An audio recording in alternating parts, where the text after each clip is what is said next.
Fade in. Exterior Baffin Bay, Greenland, day. A rickety Danish excursion boat chugs through small icebergs. Exterior boat, day. Tourists on the deck marvel at the nearby glacier as they point and hold their excited children. A helicopter buzzes them. They involuntarily duck, then wave. Exterior helicopter, day. The helicopter hovers near a glacial wall of ice. A chunk calves plunging into the bay, sending up a geyser. Interior helicopter, day. Sightseers shriek in delight and snap photos of the geyser. The helicopter drifts closer. The ice towers above it. Exterior boat, day. A reckless teenager, 14, in an American flag jacket, teases along the railing. His unconcerned parent, 35, wearing an American flag cap, shoots photos with a zoom lens. Careful. Exterior glacier, day. The glacier cracks across its entire face. The ice mass crashes down. Angry water shoots up, smashing the helicopter. Ice chunks vomit from the glacier like a conveyor belt, building a monster wave. Exterior boat, day. The boat grinds into reverse. No escape. The tourists scream. The wave crashes upon it, driving it into the depths. Exterior glacier, day. Fissures rip inland along the glacier's length for miles. The glacier shatters around researchers as drilling rigs topple. They struggle over buckling ice to 2 helicopters.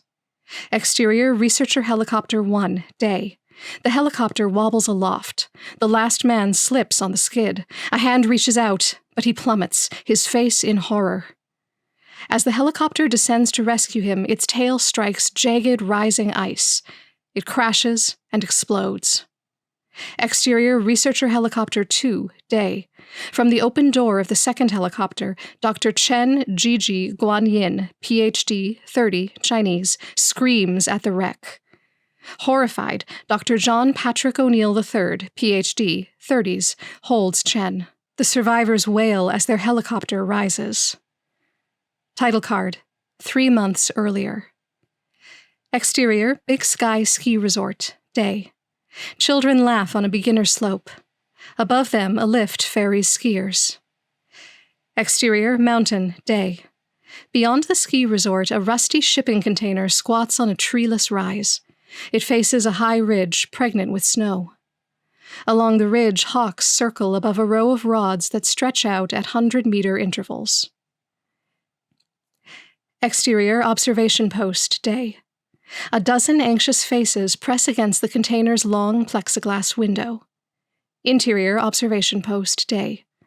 Standing behind his research team, O'Neill, boyishly cute and impulsive, savors his pending moment of triumph. I'll be the world's richest ski bum. A burst of tense laughter dies away. Make your daddy proud. Big Junior? I don't care. Pretty toxic, John. I can't wait for a whole year of another shot at this, O'Neill. Recording. O'Neill avalanche sentry test. Safety off. Fire in the hole. O'Neill flips a red security cover off a button. He stabs it. Exterior mountain, day. A snow goose picks at the crusty snow. Poof. Comically small snow geysers spout, shorter than the goose. Then nothing. Interior observation post, day. O'Neill fingers a hinged case. One side holds a worn photo of beautiful Marion O'Neill, 25. She holds an infant and beams. You're going to change the world. The other side holds parchment.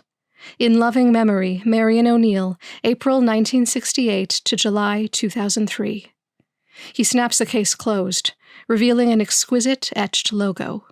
O'Neill Industries. Exterior mountain, day.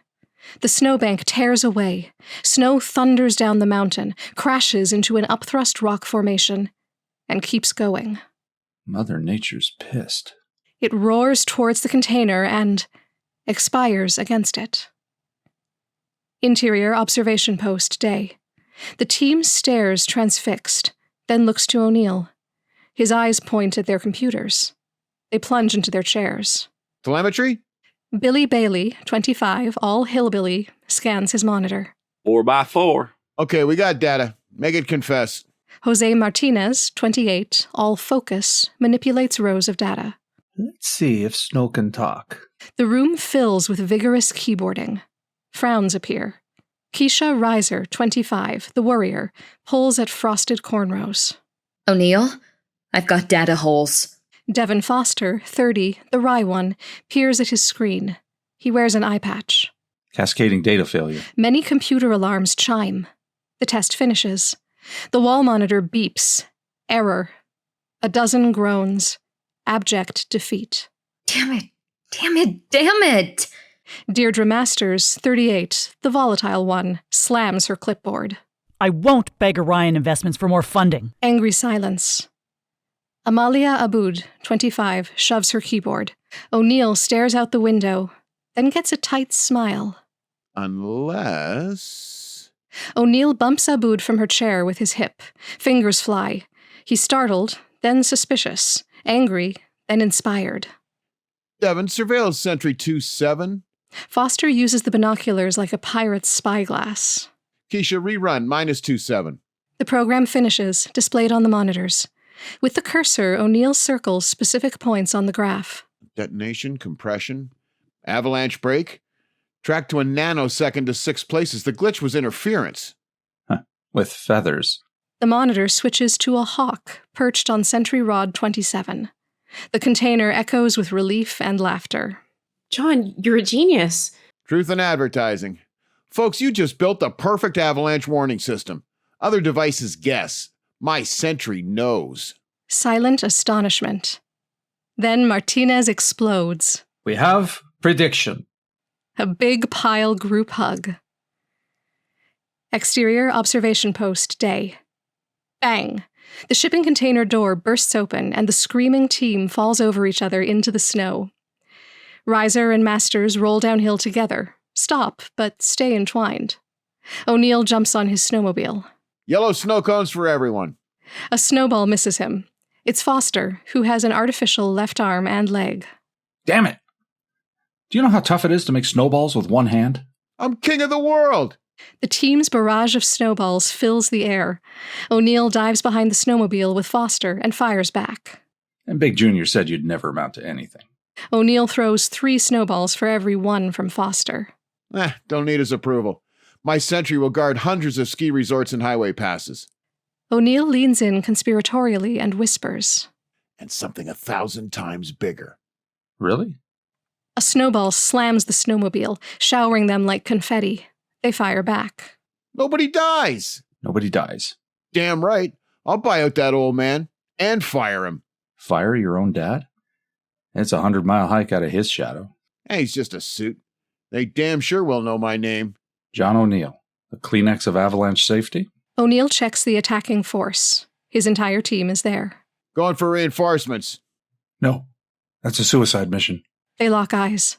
Infinite brotherly love. Remember my name. Cover me! O'Neill leaps over the snowmobile, heaves a snowball, then dives straight backwards to dodge a snow bullet.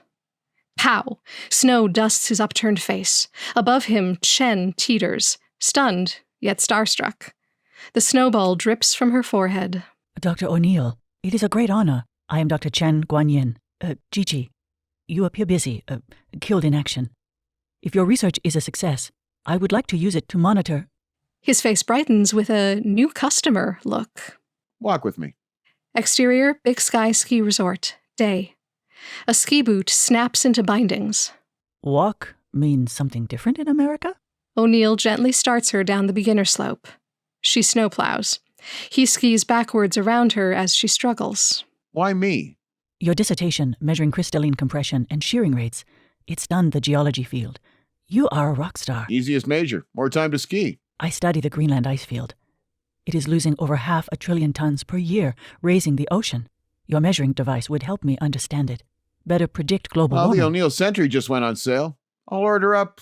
Small grant. I could field test. Field test? We just proved it. Her face falls. A skier nearly collides.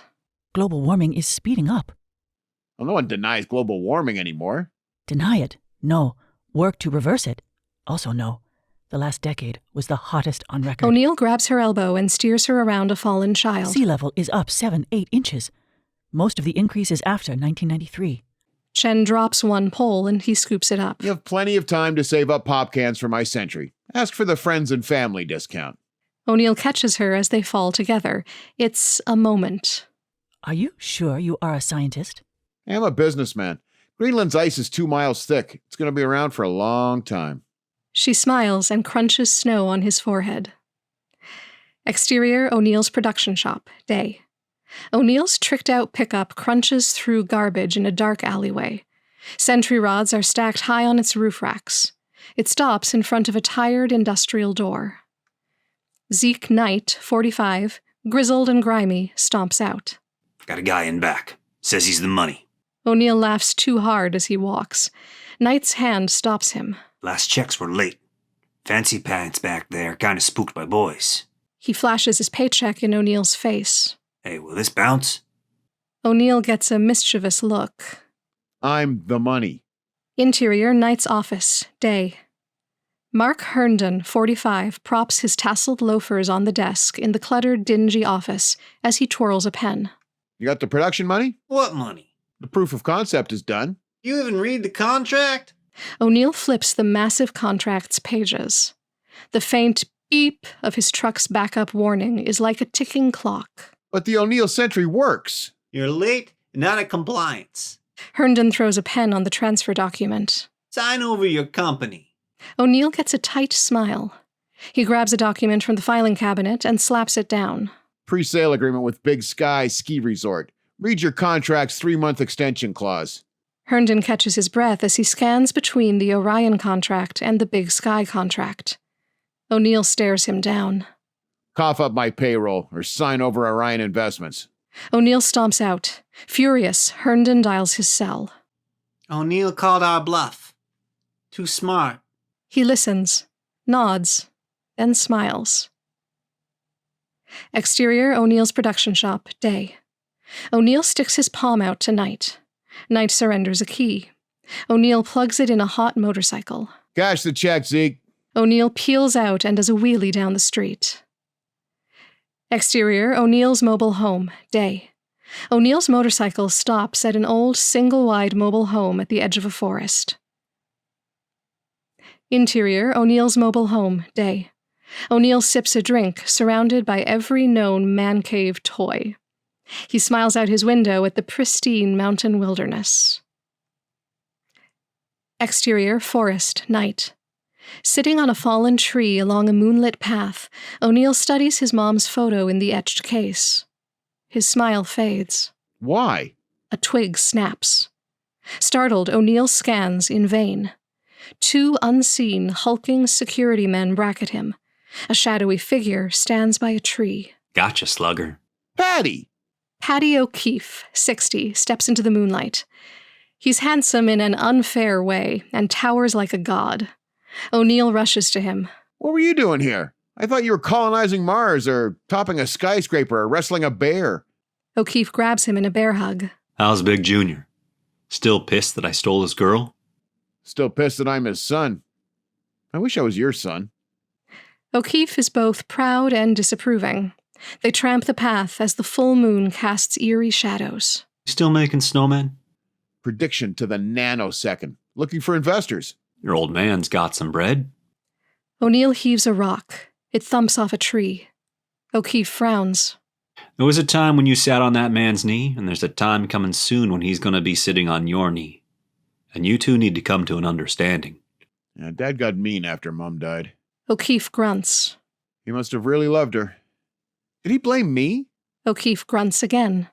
O'Neill fidgets with the etched case. I'll never take a dime from him. O'Neill stops O'Keefe, surprising the older man.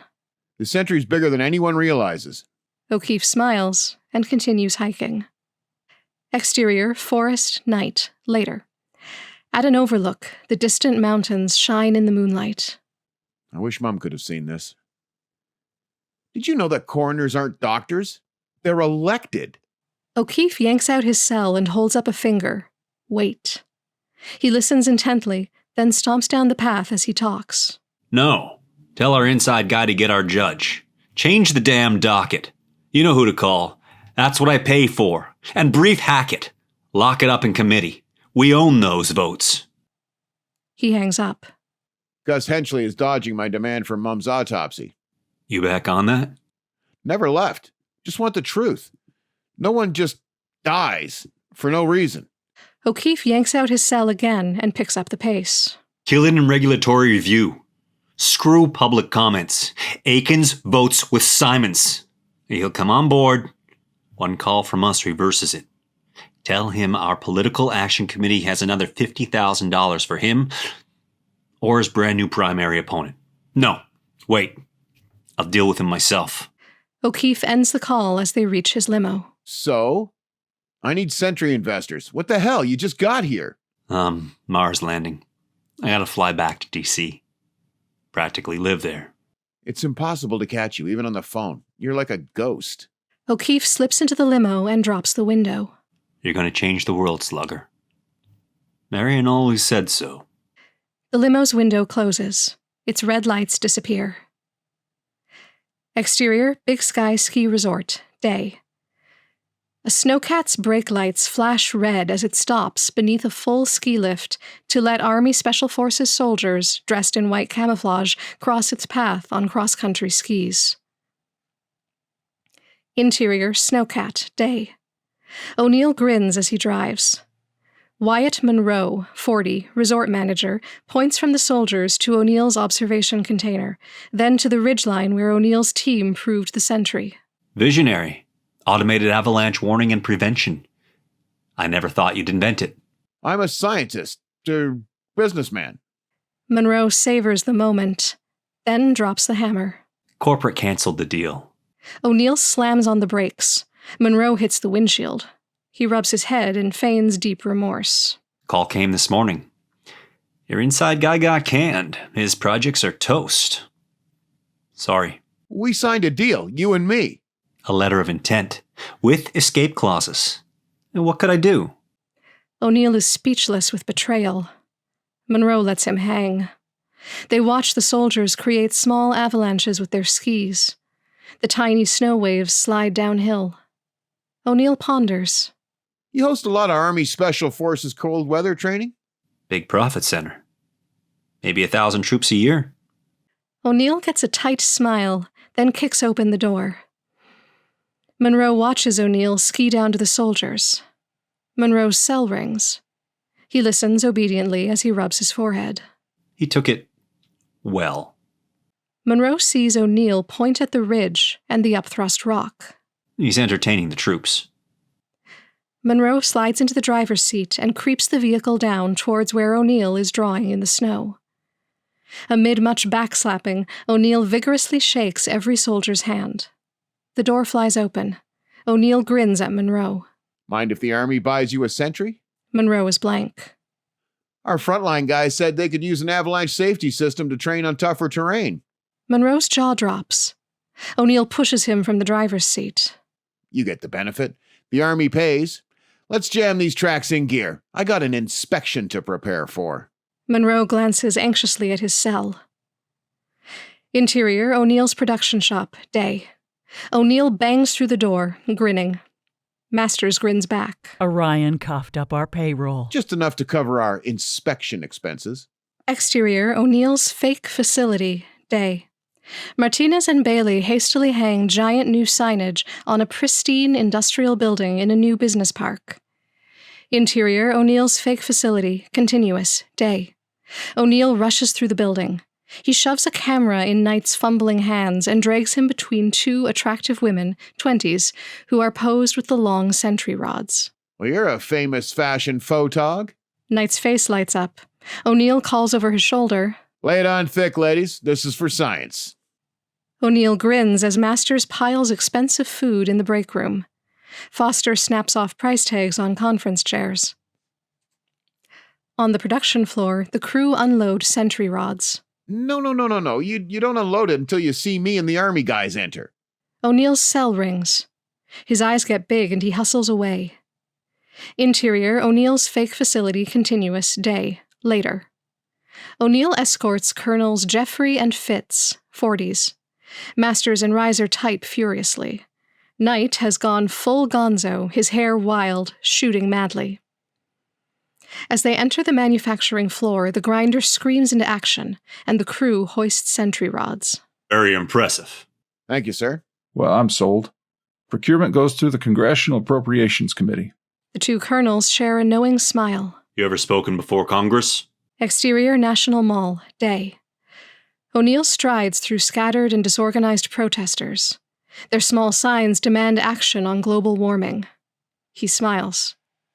In the distance to the west, the national monuments gleam. Interior Senate hearing room hallway, day. The door is locked. O'Neill tries it twice more. May I help you? He spins to face a congressional staffer, 25. Oh, yes. Defense Appropriations hearing? Sir, they've issued their report. The August recess began yesterday. O'Neill's jaw drops. Exterior National Mall, day. The sun sets behind the monuments. O'Neill slumps on a bench, scanning the Sentry balance sheet on his iPad. $400,000 in the red. Lost in despair. Exterior Forest, day. O'Neill's tricked-out pickup bumps along a windy dirt track. The bed holds an open, full garbage bag, tailgate down. A can flies through the rear window. It lands on the bag. O'Neill is a man trying to hide his desperation. But it's in the bag. Butch, if I had $1 for every time you said you'd struck it rich, I could quit my business and start making some real money. A bump. The can falls off and rolls to the end of the bed. But, Dad, sir, my Sentry predicted exactly when the avalanche broke, rate and intensity.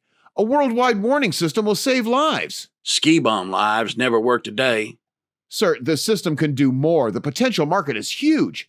It's totally worth an investment of... Cut the shit. I paid for school, not your lifestyle. You'll ride a rig, Dr. Ski Bum. The truck swerves wildly, then recovers. It's not the road. I'm a geologist. Bump. The garbage bag spills. The truck disappears around a turn as the garbage spoils the pristine wilderness view. No dry well. All suck, no juice. Exterior O'Neill's production shop, day. Squeak! A pry bar tears at the O'Neill's workshop sign. Behind them, the team carries boxes of personal items to their cars. Masters slams her car door and burns rubber. Maquiador are always hiring in Matamoros. Ford, GM, whatever. O'Neill stares at Martinez, confused. Martinez pries harder. Mexico. Gotta feed my family. I need a vacation. I hear the Caribbean is bluer than your eyes. Snap! The sign breaks. Martinez hands half to O'Neill. Orion sticks it to you. The ski resort backstabs you. The army ambushes you. Why? You're a bad luck poster boy. It's a mystery. More like a conspiracy. The remaining team surrounds O'Neill as Knight packs the last sentry rods in the final crate on a forklift. Orion's taking everything. I just bought a truck. I just signed a lease. Your old man's a billionaire. O'Neill shudders. His words are nearly torn from his throat. I begged him. Beg harder. O'Neill is wrecked. He appeals to Foster, his North Star. Father or failure? O'Neill agonizes. Knight hands him the last sentry rod. He runs his finger across his name on the rod's product label. O'Neill Sentry. Bang! A nail sinks into the crate's lid. Bang! Bang! O'Neill shudders with every strike. O'Neill spies the shipping label at the end of the crate. Orion Sentry. He rips the Orion label from the crate. Dr. Chen just got her friends and family discount. Interior, Quonset hut, day. On a monitor, a Chinese infant and toddler coo as Nai, 70, their grandmother, frowns. In Chinese, subtitled, See how they miss their aunt. Bundled up, Chen frowns sweetly and touches the screen. You look cold. It is summer. Very hot. 2 degrees Celsius. The glacier will melt 2 billion tons today. Will you be home for birthdays? Grandmother, this is my life. I am trying to protect the world. The world was good before you and will be good after you. Science does not care what you believe. Nai scowls and puts the infant's hand over her ears. Guan Yin doesn't love you. Sad. Chen's smile grows thin. I will come home, just for a visit. Nai dances the infant on her lap. Family, family, family forever. Chen growl smiles. Exterior Quonset hut, day. The door bangs open. Chen stomps out and falls on O'Neill. Walk with me. Exterior Greenland, day. Snowshoes crunch on light powder. A helicopter kicks up snow as it ferries crates of sentry rods to nearby crew. A second helo prepares to take off. O'Neill jerks out his hands for balance. Chen is concerned. Sorry, Gigi. I thought global warming melted the ice path. Chen makes a hasty snowball and misses with a terrible throw. John, I think you are the Dr. Venkman of geologists. Says the pretty geologist. Chen throws another pathetic snowball at him. Pretty gets a head start, but it must still finish the race. There's no proof that global warming will kill us all. Precautionary principle. If the possible outcome is very bad, we do everything to prevent it. O'Neill snorts and body fakes. Chen's snowball sails above. Do you slow down for schools? Name one child alive from a school zone sign. Precautionary principle. Cost, small. Reward, great. O'Neill looks at the ice beneath his feet. It looks solid to me. A man went broke slowly, then all at once. Hemingway. Plenty of time for global warming. Time to put my sentry to work. I hope you are correct. Avalanche snow is not glacial ice. Not true. The sentry measures collapse rates for all crystalline solids, even rock. The world has 6 million square miles of glaciers. Wait, what? O'Neill grins as Chen prepares a monster snowball. Today it's glaciers. Tomorrow, it's earthquakes. There are over 100,000 miles of fault lines. An O'Neill sentry rod every 100 meters. Over 4 billion people safe. He screams like a madman. My comeback starts right now. You could make trillions. She heaves as hard as she can. Not even close. He beams. Enough to buy out my asshole Heaving ice knocks them down. A fat fissure cracks in front of their faces. They nearly fall in. Chen jerks O'Neill up.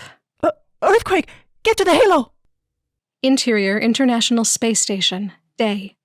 Cameras jam against viewports. Zooming lenses capture the ice sheet as it fractures. Greenland it's moving. It's breaking up. My God, a mountain is crumbling. The glaciers are alive. Exterior Greenland, day. Across the island, glacier ice liquefies into a murky flood. Radar mapping active. It's pulverizing mountain ranges. Continuous telemetry. Estimate 20 to 30 miles per hour. We have, call it, 9 minutes before loss of signal. Houston, you have a problem? Interior Geophysical Services, Russian Academy of Sciences, day. Pandemonium. Graph monitors show wild earthquake swings. Dmitry Ivanov, 50, and his assistant share a moment of powerless horror. In Russian, subtitled. Dmitry, it just will not stop. Tertiaries follow tertiaries. It must be reflections or echoes or... No. Ground heave. If 2 miles of ice just fell off your back, you would also stand taller. The land is springing up, like dumping a wheelbarrow, pushing the glacier towards the seas. Crystal, rebound. Ivanov makes a call. Please connect me with the Kremlin. Interior, NASA, Houston Control Room, day. The main screen shows the ISS view. People gasp. The NASA flight director, 50, stares in horror. The speakers blare. Radar confirms elevation of the tsunami's tidal wave at 100 feet and rising and accelerating. Get me the National Command Authority. A dozen eyes turn to him. We're going to lose Washington. Exterior, yacht, day. Duke Welch, 75, reclines on a deck chair, drink in one hand, crustless sandwich in the other. The loudspeaker crackles. 30 minutes to Newfoundland, Mr. Welch. His deck chair tips over on him. His face smashes into his sandwich on the deck. The ship leans in a full flank turn. Mother! Welch fights his way to the bridge, screaming at no one. Fired! You're all fired! 2 security men grab him and tussle him down the deck. Sir, Captain ordered us to get you to your helicopter, now. What the hell is... The men point. The ocean's horizon is fuzzy, like a fog. The news said it was a tidal wave. From what? The security men glance at each other like, you tell him. A glacier just fell in the ocean. Global warming in Greenland. Bull! Global warming is a lie, a Chinese plot, a libtard. They reach the helicopter just as the entire ship's crew arrives. Chefs, janitors, engineers, escorts. They surround the helicopter, blocking Welch, pleading, demanding. Welch stares from the shoreline to the tsunami. The water wall overtakes them.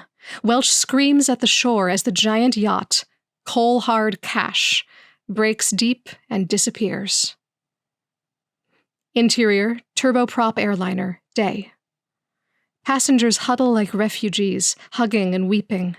The aisle and galley are crammed. Everyone wears cold weather gear and clutches work backpacks. O'Neill and Chen are bruised, emotional wrecks. I see their faces. My team. My friends. We're starting our descent into Ireland's Shannon International Airport. Those in the aisles, please brace yourself as best you can against the seat frames. What's that? Oh my God. Damn.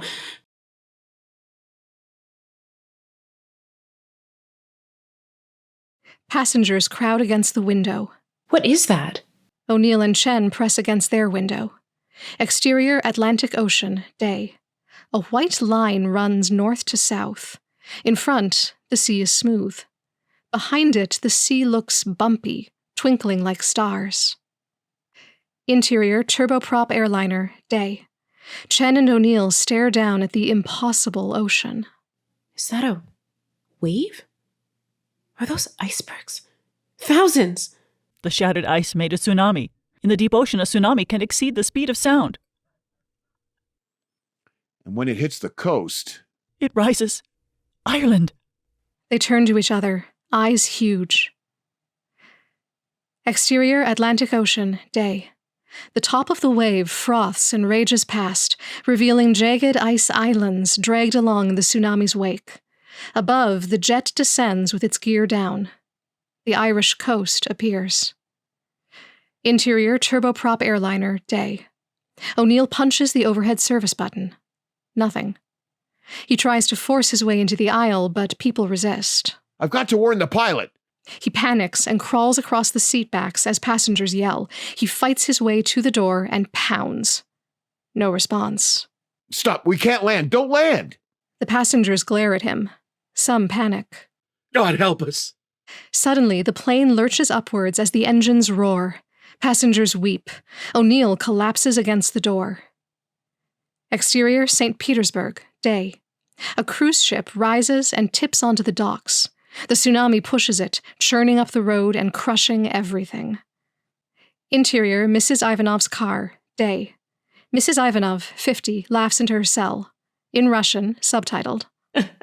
Dmitri, there are always earthquakes. So, you have a job. She sees the cruise ship tearing towards her. Horror. Exterior, St. Petersburg, day.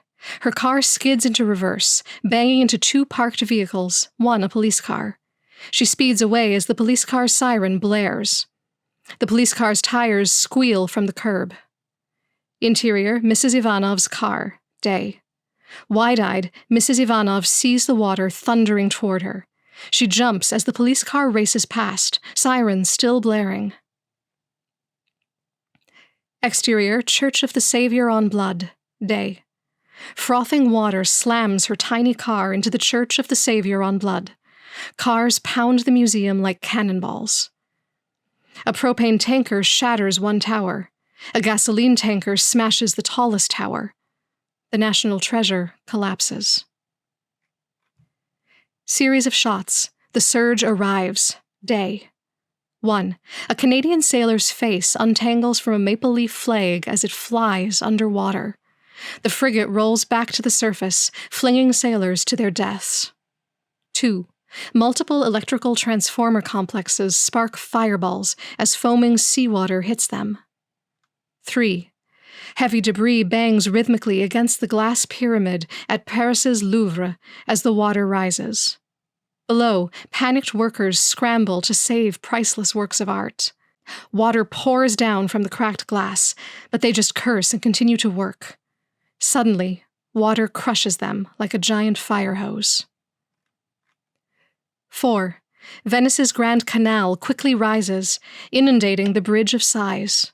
The entire city drowns, without drama, slipping under a roiling surface pockmarked with icebergs. 5.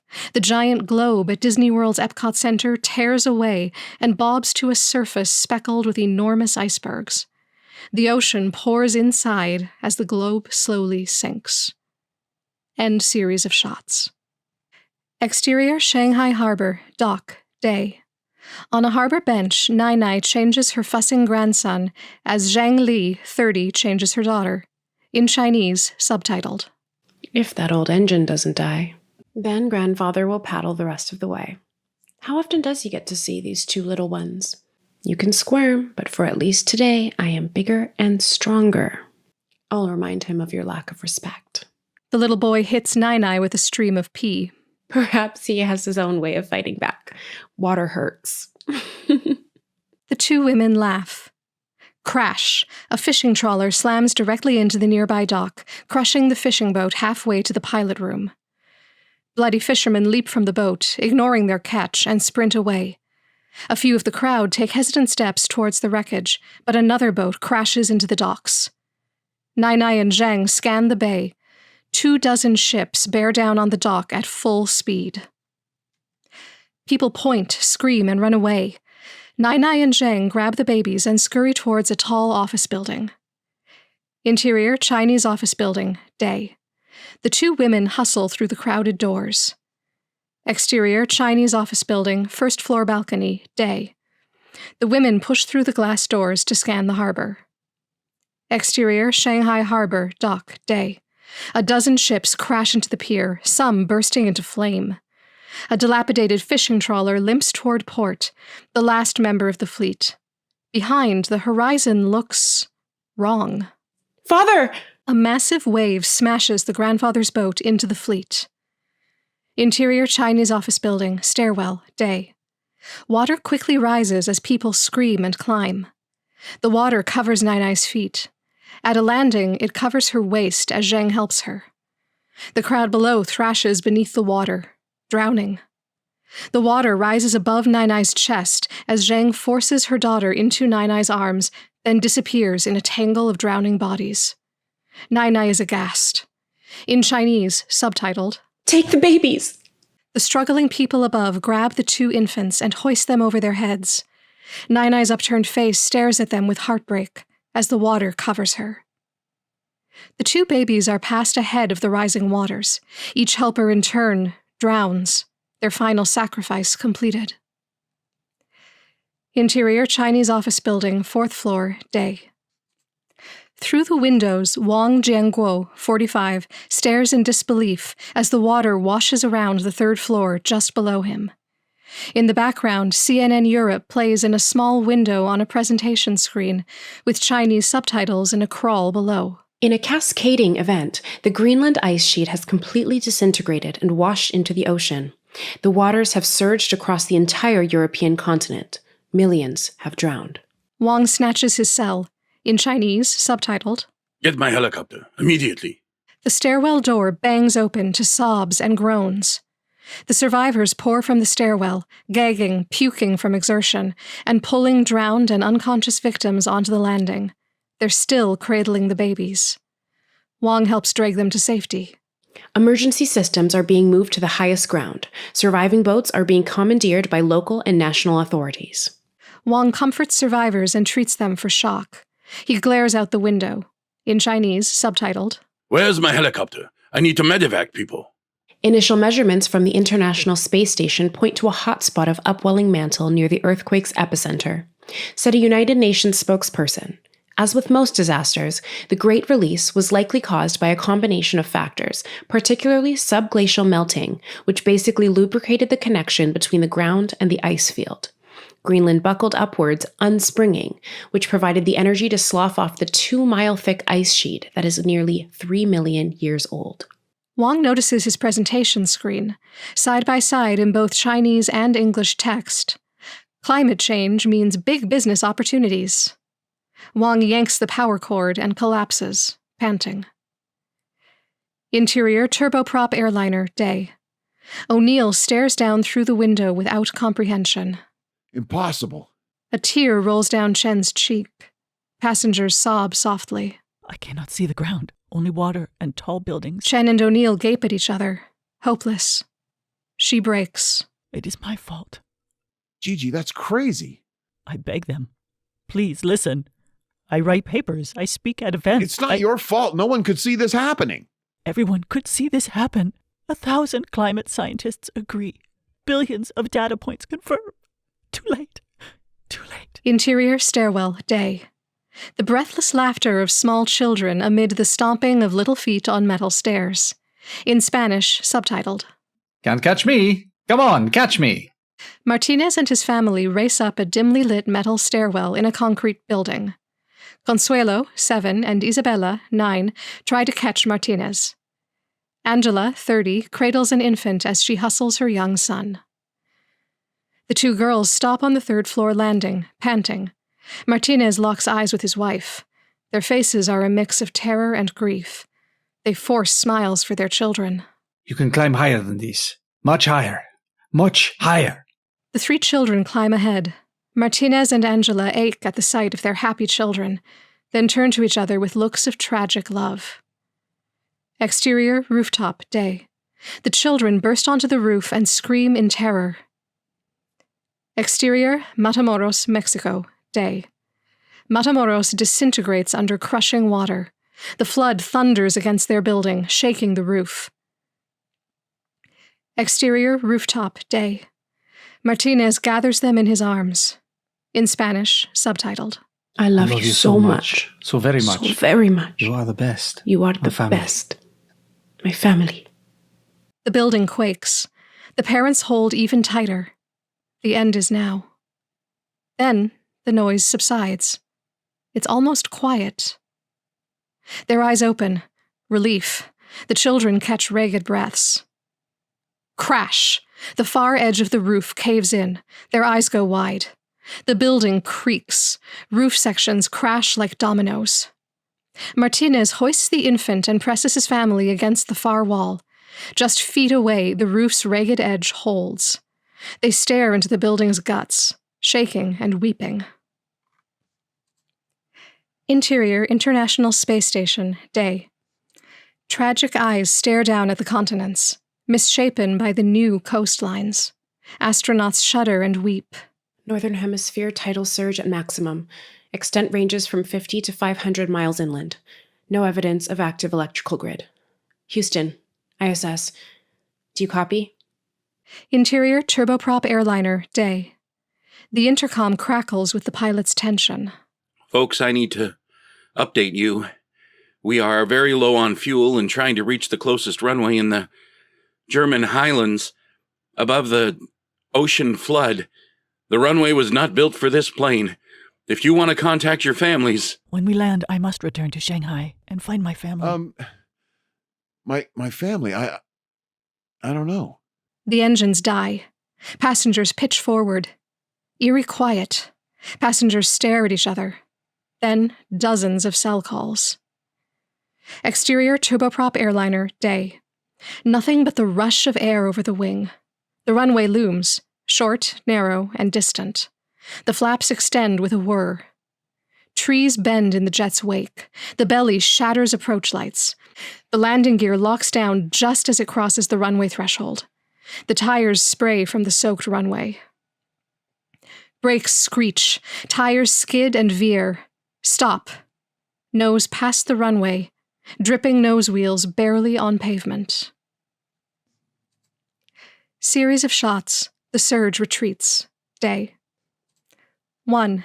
As the water recedes, wire, paper, plastics, clothes, carcasses, and bodies hang up on highway guardrails and fences like a strainer. 2. Long hair is tangled in debris as water retreats through it. A clog of bodies slumps together, as if for comfort. 3. A waterfall of brackish water is mostly debris. An occasional carcass or body plops into the trash pool below. 4. A McMansion's master suite is torn off. Bricks and 100 muddy women's shoes spread like an oil slick. 5. An oil slick entombs millions of blobs, every kind of human creation. Seagulls feast on carcasses. A bloated body bumps against a shattered Golden Arches sign. End series of shots. Exterior, Jerusalem, the Western Wall, day. 4 lines of mourners stretch into the distance: Christian, Jew, Muslim, and a line of other religions. A single person from each line joins at the wall. In groups of 4, they comfort each other as they weep. Interior, Nashville Airport, day. O'Neill shuffles through the hauntingly empty terminal, head bandaged, coat torn, backpack bloody, ticket in hand. So many bodies. So many villages gone. Germany, France. They needed everyone. It's been weeks. I need you back home. I'm wiring you a ticket. He stops at a large monitor with a U.S. map frozen on it. The reach of the tsunami is in grayscale, the new shore is a black line, and the former coast is a dashed line. The north-central part of the U.S., from the Sierras, Cascades in the west to the Appalachians in the east, is labeled untouched. I busted my ass. Get your ass back here. America needs my oil. O'Neill pulls out the case etched with O'Neill Industries. But, sir... We got a country to rebuild. I'm fighting for a dozen delivery contracts. Patty's undercutting me. Owns more congressmen than a discount stockbroker. But America is business. We build. O'Neill shuffles along. A CNN monitor shows the devastation. The CNN headline reads, "America asks, now what?" From the backpack, he digs out a plastic baggie of torn paper. He opens the etched case and stares at his mother. He gazes from his Dallas ticket to the departures monitor. The ticket falls. He shuffles through the exit marked bus. Exterior, the belt, day. Thud. O'Neill's backpack drops into the mud. He slumps, tired and speechless. The view is impossible. A patina of debris, paper, clothes, garbage, coats everything. A broken sign says, Savannah, 10 miles. The bus rattles away. He trudges off. Devin, I hope you're okay. I've called a dozen times. Iffy cell coverage inside the surge debris field. They call it the belt. Body bags lie along a destroyed mobile home park. Families crowd around scattered, filthy tents, sorting debris. Cadaver dogs work at a large debris pile. Insects cover torn extremities. Seagulls pick at the meat. Savannah is a long walk. Don't know what I'm looking for. Maybe a piece of home, of Mum. Family. He shuffles around the pile and then freezes. The belt towers above and seems to block his path. It is a hellscape of shattered houses, metal buildings, cars, uprooted trees, carcasses, and filthy icebergs smothered with debris. He struggles for air and balance. Never get used to rotting organics. 2 legless scavengers in overloaded electric wheelchairs treasure hunt with litter pickers. Better than the rats. A rusty snowplow approaches, scraping refuse. O'Neill scrambles backwards. He spins, surveying the devastation. What are you looking at? O'Neill shudders, puts his head down, and lurches away. Series of shots. O'Neill walks through the belt. Day. 1. O'Neill shuffles through devastated neighborhoods. Damaged homes have graffiti. Progressive, where's our insurance? And Allstate, where's your good hands? 2. A Petco's rubble is pockmarked with furry carcasses. 3. A damaged wealthy neighborhood has graffiti. Permanent returns, now, and rebuild America. 4. Armed soldiers patrol in Hummers. O'Neill ducks behind mounds of garbage, including an exercise machine, pool table, and massage chair, like those in his man cave. 5. O'Neill aches at a shattered sign. Welcome to Savannah. 6. A beachless ocean laps against foundations, stumps, and debris. End series of shots. Exterior, O'Neill's childhood home. Day.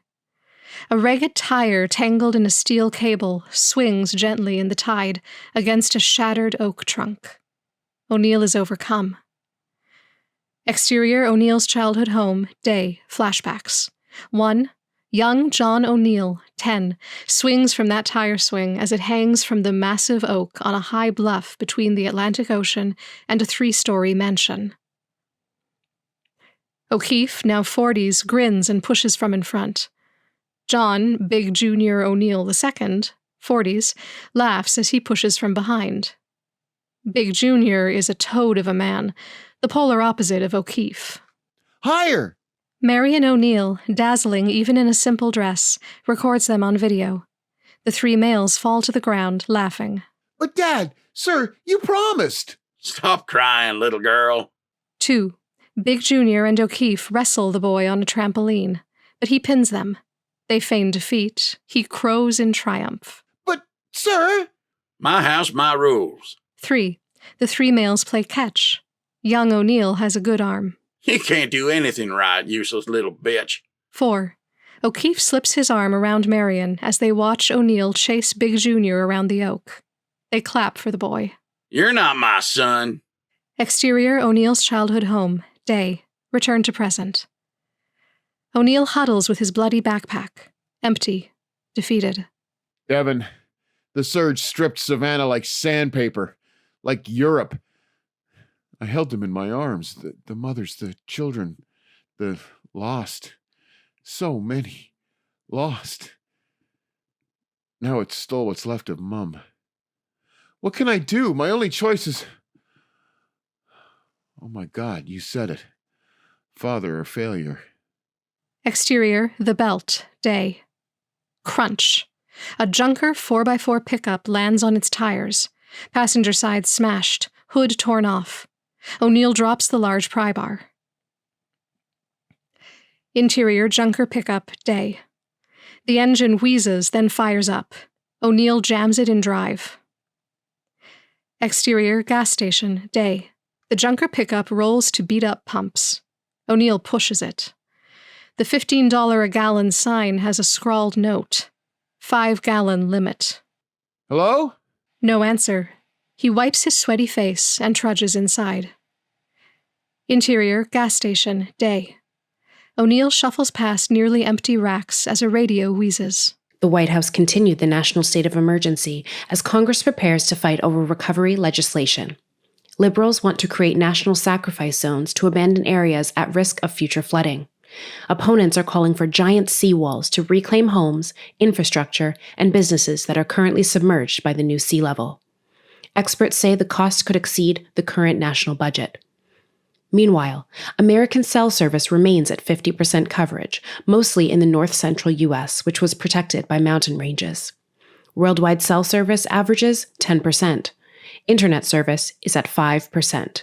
U.S. Postal Service is canceled in 20 coastal states. This is National Public Radio. He grabs a couple of snacks and walks to the counter. Customer! In the cold drink aisle, he sees a pet carcass. He glances towards the junker pickup. 2 young punks, 14, jump in the bed and dig through his backpack. Exterior gas station. Day. He tears outside, then kicks them until they run off. Click. O'Neill turns slowly to face a grizzled old woman with a double-barrel shotgun. He stiffens. So this is how I end. You didn't pay for them candies. Exterior farm road. Day. The junker pickup dodges debris. A tipped-over tractor sports a pathetic "for sale" sign on its upturned large drive wheel. To the horizon, ruined crops are bent over. The land is half mud puddle. A rainstorm moves in. Interior junker pickup. Day. As the wiper struggles, O'Neill flips on the radio. From the gutless libtards. And welcome to Hate Radio, sponsored by Fear and Racism. Well, the surge just gave the Washington politicians an excuse to steal Americans' private property. They blocked roads to your homes, your businesses, your lives. Enviro-Nazis are saying that we can't put our lives back together because there could be another surge. I gotta tell you, folks, any fool can see that after Greenland vomited its entire guts into the ocean, there's no threats left. The man's voice rises and begins to tremble. O'Neill smirks. I hate them. All of the libtards, unpatriotic, cowardly, forcing us to see that awful belt instead of cleaning it up. They want to make it a monument. Yes, a monument! The man is practically crying. O'Neill laughs. It's an insult to every red-blooded American man who's ready to fight to make our nation great again. Nothing more pathetic than a crying bully. All we need is a warning system. O'Neill stares at the radio. What was that? Yes, an alarm, an alert, a buzzer, a siren, a gong, something that says another surge is coming. Of course, it never will, but it'll stop the libtards from stealing our land. Call your congressman, tell them, build a warning system. O'Neill jumps in his seat. And rebuild America. He snaps off the radio and grabs his cell. Yeah, from the mouth of conman Caligula. Interior junker pickup, day. The cell connection is full of static. Yellow. Billy, that you? Sure enough. I wasn't sure the cell would work. It's pretty spotty, especially from the belt to the new shore. A rock bangs a fender. O'Neill hits the gas to escape. Someone better get on top of it. Exterior cell tower, day. Strapped to the top of a cell tower, Bailey laughs. Working on it. I'm putting the sentry team back together. You free? Bailey laughs again and takes an enormous bite of sandwich. The way you pay, it's all free. A ratty seagull swoops in to grab Bailey's sandwich. He bats at the desperate bird, slips, and hangs by his safety harness. His cell falls a long way. Shit. Exterior, Charleston, South Carolina. Harbor, day. Splash. A marine shipping container plunges into the harbor as part of a breakwater. Incessant cell ringing. A worker grinds through the top of the adjacent half-sunken container. The container beyond that one gulps concrete. 3 harbor tugs push icebergs toward a new shore wrecking yard of icebergs. They are held in place by steel cables. Interior, Harbor Reconstruction Office, day. The nameplate says, Harbor Reconstruction Supervisor. Knight's cell ID says, John O'Neill. He sighs through another ring and then snatches the cell to his ear. Hey, Zeke, you there? Zeke? John, that you? Construction noise. Say, listen, I'm putting the sentry band back together and looking for the maestro. Oh, yeah. What's the next scam? Now, this is the real deal. It always is. For you. Listen, Antarctica is the sales pitch. I need to close the sentry deal before Antarctica pulls a Greenland. You don't even own the company. From the cell, a pregnant pause. And where are the sentry rods? Production jig specs? They were with Gigi. So, resting at the bottom of the Atlantic Ocean. Well, that's why I need our team. Institutional memory. Orion owns the sentry now. Silence. Then you can almost hear O'Neill's tight smile. I never signed. Bailed before they could catch me. It's still mine. Knight surveys the 2 container lines. One to seawall construction and one feeding cranes above trucks. You might want to check on that. Through the cell, O'Neill sighs his defeat. You're the best foreman. And a passable actor. They laugh. Knight softens. You gave me a job. There's work here in Charleston Harbor for you. 1,000 floating containers are corralled like logs. Thanks. You take care, Zeke. Interior junker pickup, day. O'Neill types into his cell's GPS. A route pops up in blue. He hooks a U-turn, crunching through debris in the empty road. Rain punishes the windshield. Exterior SS Lancer research ship, day. Endless floating debris clogs the mouth of Chesapeake Bay. On the stern, scientists take 30-foot-deep water samples. An oil slick from nearby Norfolk Naval Base oozes barely 100 meters to starboard, stretching out of the bay. Interior, SS Lancer research ship, lab, day. Researchers categorize plastics and perform necropsies. A lab tech calls out into the claustrophobic room. Anyone answer the bubbles? Riser drops her drink. The tech makes a phone call motion. Not for a long time. Riser grabs the ship's radio phone, then composes herself. Hey, babe. Hey, yourself, Keisha. Riser turns red with rage and embarrassment. What do you want? I was calling to see how you were... Bull. The search killed tens of millions and you're just getting around to doing a wellness check? Okay, here's the deal. We have a chance to sell the Sentry for a bigger threat. You mean a bigger paycheck? To the government for, yes, more money, but also to warn... It's too damn late. Let me spell it out for you. The oceans are the biggest carbon sink against global warming, but all these dissolving plastics emit greenhouse gases as the ocean waters degrade them.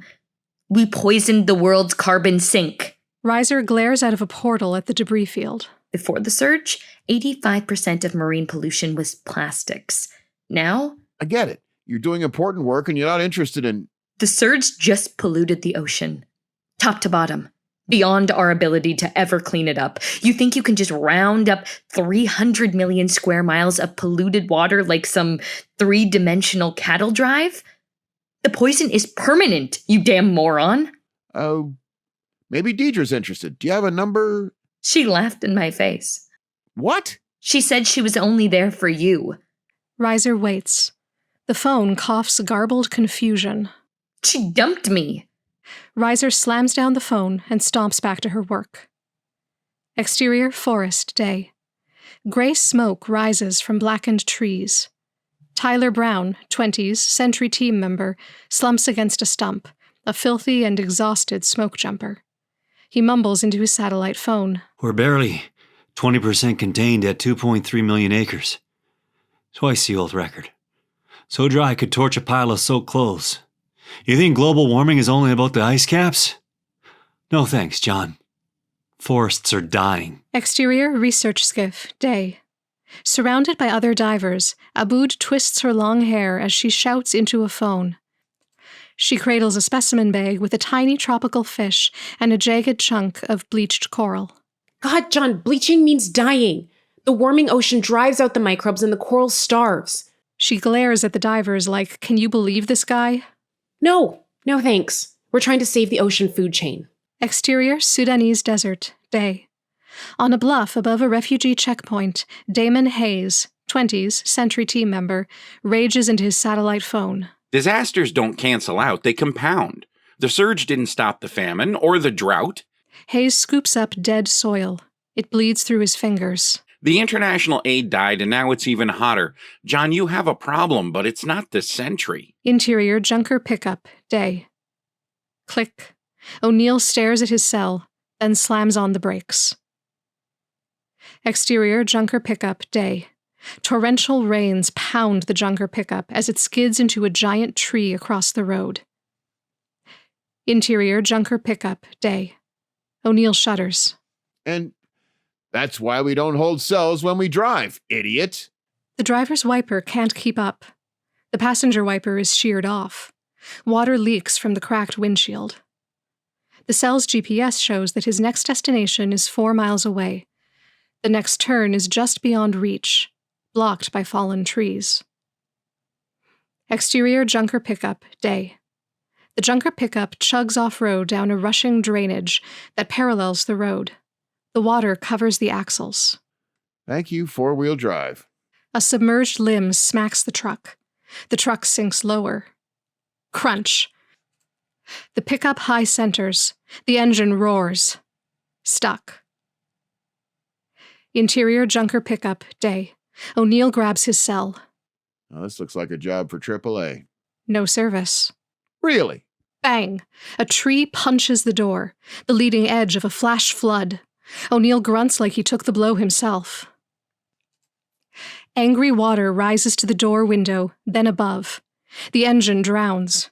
O'Neill peers into the downpour. Panic. In the distance, the onrushing water appears to be above him. He gulps as water leaks in from the crushed passenger side. He braces as a second tree rams and spins the truck around to the other side of the drainage, pushing the pickup's bed uphill slightly. But the flood wave is right on top of him. O'Neill practically breaks the key in the ignition as he wills the engine to restart. He pounds the steering wheel. Come on! Exterior junker pickup, day. Exhaust pipe no longer submerged, the engine roars to life.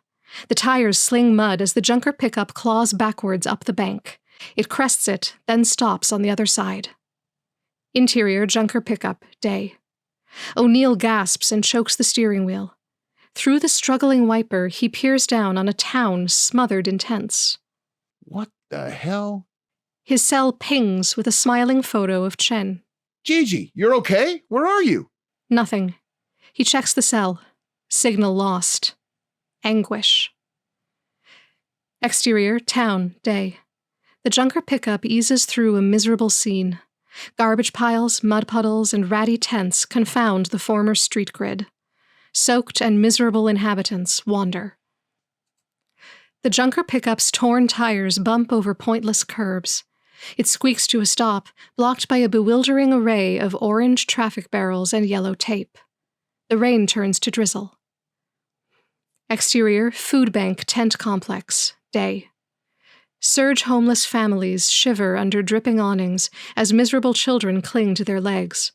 The food bank line stretches around a surge-damaged building. A half-hearted cheer drifts from the line as people pull out their cells. O'Neill's cell pings a string of texts, including Gigi and White Knight. He grins. A crowd weakly applauds, then groans. Service lost.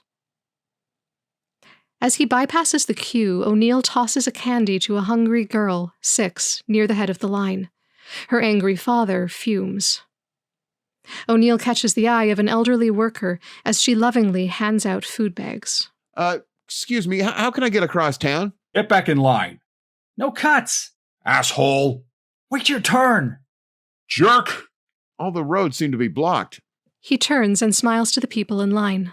I'm not here for food. Directions. He turns back to get the answer. The angry father blindsides O'Neill and drags him away. They struggle. Blood spurts. 2 other men slam into the fighters, knocking them into a storage tent. Breathless and bleeding, O'Neill sprints back to the junker pickup, fires it up, and bangs through the traffic barrels. The 2 men beat the father unconscious. Victorious, they share a knowing smile. They are the 2 fake colonels, Jeffrey and Fitz, now dressed in thrift shop clothes. Exterior, strip mall, day. The junker pickup squeaks to a stop. The parking lot is jagged rubble cut by a muddy ravine. The Orion Investments office is shattered under a pile of school buses. Interior, Orion Investments, Herndon's office, day. A door says, Mark Herndon. Furniture punctures a wall. Cabinets disgorge soggy paper. O'Neill sifts through them. Waterlogged O'Neill Sentry documents are unreadable. Shorted computers lie in pooled water. O'Neill leaves a voicemail. Devin, I just got my Sentry back. He tosses the documents up like confetti. Creak! A bus protrudes from the ceiling. O'Neill stumbles backwards and falls, nearly burying his face in a tasseled loafer like Herndon's. A rotting foot is still inside. Exterior, strip mall, day. O'Neill sprints from the building, catches his breath, then laughs. His cell rings. Exterior, Gulf of Mexico, day. An ocean oil rig tips westward, legs buckled by a capsized tanker feeding an oil slick. A small flotilla chugs nearby. A converted fishing trawler trails a massive net on floats, encircling a debris field with dozens of icebergs. Inside the capture zone, a larger open bay ship combs through the debris by cherry picker and crane, hook and hand. Interior, fishing trawler, pilot house, day. In a filthy Hawaiian shirt, Foster spins the wheel. John. Devin, I've been calling forever. We just got this junker's radio phone fixed. I was afraid you were dead. Should have been. A harbor bluff took the surge hit while we were docked behind it. This rust bucket shot up like an elevator. 5 stories. Too fast to even abandon ship. We should have drowned. Then the surge just passed. Unbelievable. Exterior, fishing trawler, day. The bow swings away from a massive iceberg on the left, crunching through debris. Foster's voice becomes bitter. It makes me sick. You can see the entire world in a debris field. To starboard, a shattered apartment complex leaks lumber. We're making more money in recovery than we ever did fishing. A spotter on the trawler's bow yells and gestures to port. Got a clump. What? A tangle of bodies. Corpses. The captain, 65, rushes over, smiles and makes more gestures. Damn it. He wants me to steer for it. So, steer. What's the problem? Interior, fishing trawler, pilot house, day. Foster turns the wheel and pulls back the engines. It's ghoulish. There's a bounty. They call it a premium on recovering human remains. I'm stitching the Sentry team remains back together. I need a genius analyst. A, you're the genius, not us. And B, Martinez is your best analyst. Oh, he's stuck in Mexico. He's an American citizen with a PhD. His wife has immigration issues. He won't leave his family. Damn it. That iceberg is going to hit the apartments. Sounds like you're hallucinating. Exterior fishing trawler, day. The trawler eases to the clump near the apartments. Not me. The world. Delusional. Arrogant. Like disgraced CEOs, politicians, athletes, entertainers, always surprised when they finally get busted, thinking their success is a shield. The crew gets organized at the bow. Like you and me, and the fake drill rig accident we always pulled in the newbies until the day the fake failed and I got torn up. Interior fishing trawler, pilot house, day. Foster glares at his artificial limb that grips the wheel. Like people never get killed on their first drunk drive. Foster watches the clump float nearly into hook range. Nothing fails like success. A crewman counts the bodies. The captain waves to get closer. The crew heaves grappling hooks across the clump. The fishing trawler creeps alongside the apartment complex. Scrape. What the hell? You okay? Waterlogged wood doesn't scrape on a metal hull. Exterior fishing trawler, day. The crew reels in the clump. A happy crewman tosses body bags on the deck. The apartment looms above the trawler. The iceberg seems right on top of them. Pinch zone. Screw this. You got yourself an analyst. As O'Neill talks, the iceberg calves directly at the trawler. Great. Sentries on every glacier, crisscrossing Antarctica. That's part of the warning system. We'll protect millions and... The calve's gigantic wave hits the trawler sideways, lifting it up. It crunches onto the apartment building. The apartment's remains give way, revealing a jagged iceberg beneath. The iceberg tears the hull for 20 feet as the apartment collapses on top of the boat. Crewmen are thrown into the sea, some on top of the clump. The pilot house is crushed. Sell millions of sentry rods. Foster screams like the man recorded when the North Tower collapsed on him during the 9/11 attack. Devin? Devin! Devin!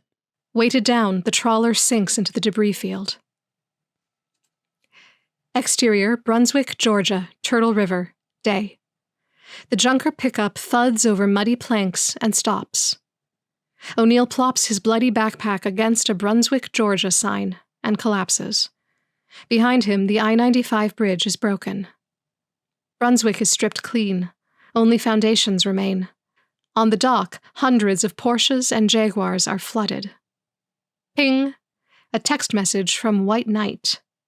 Wait. O'Neill scrolls through skiing pictures of Foster and him. He hits redial on his cell. No answer. He leaves a message. Devin, I hope you're okay. A family of scavengers shuffles by. The ragged mother keeps them focused. O'Neill pulls out the etched case as he talks. Mum's trail is cold. All dead ends are door slams. But I could see something behind their eyes. No one just dies for no reason. He pulls out the plastic baggie of torn paper. No sale from our sentry team. They're all busy repairing the world. Then I got a text from some hush-hush investor. My last shot since our team's gone. A filthy, scarred monster yacht eases past a broken interstate highway sign. But how did they find me? Our sentry files at Orion were mush. He hangs up. A call rings from Russia. He rejects it. The yacht scrapes against a makeshift pier. Ping! A text message. Board. Exterior, yacht, day. The yacht drifts along. Crew members hammer on the trim, making superficial cuts, and drape dirty rags on the railing. O'Neill loses his balance as the yacht cuts to port. Just below the oil-stained surface, he sees submerged guardrails. Whew, close one. The crew tip 55-gallon drums of filthy water onto the deck, further staining it.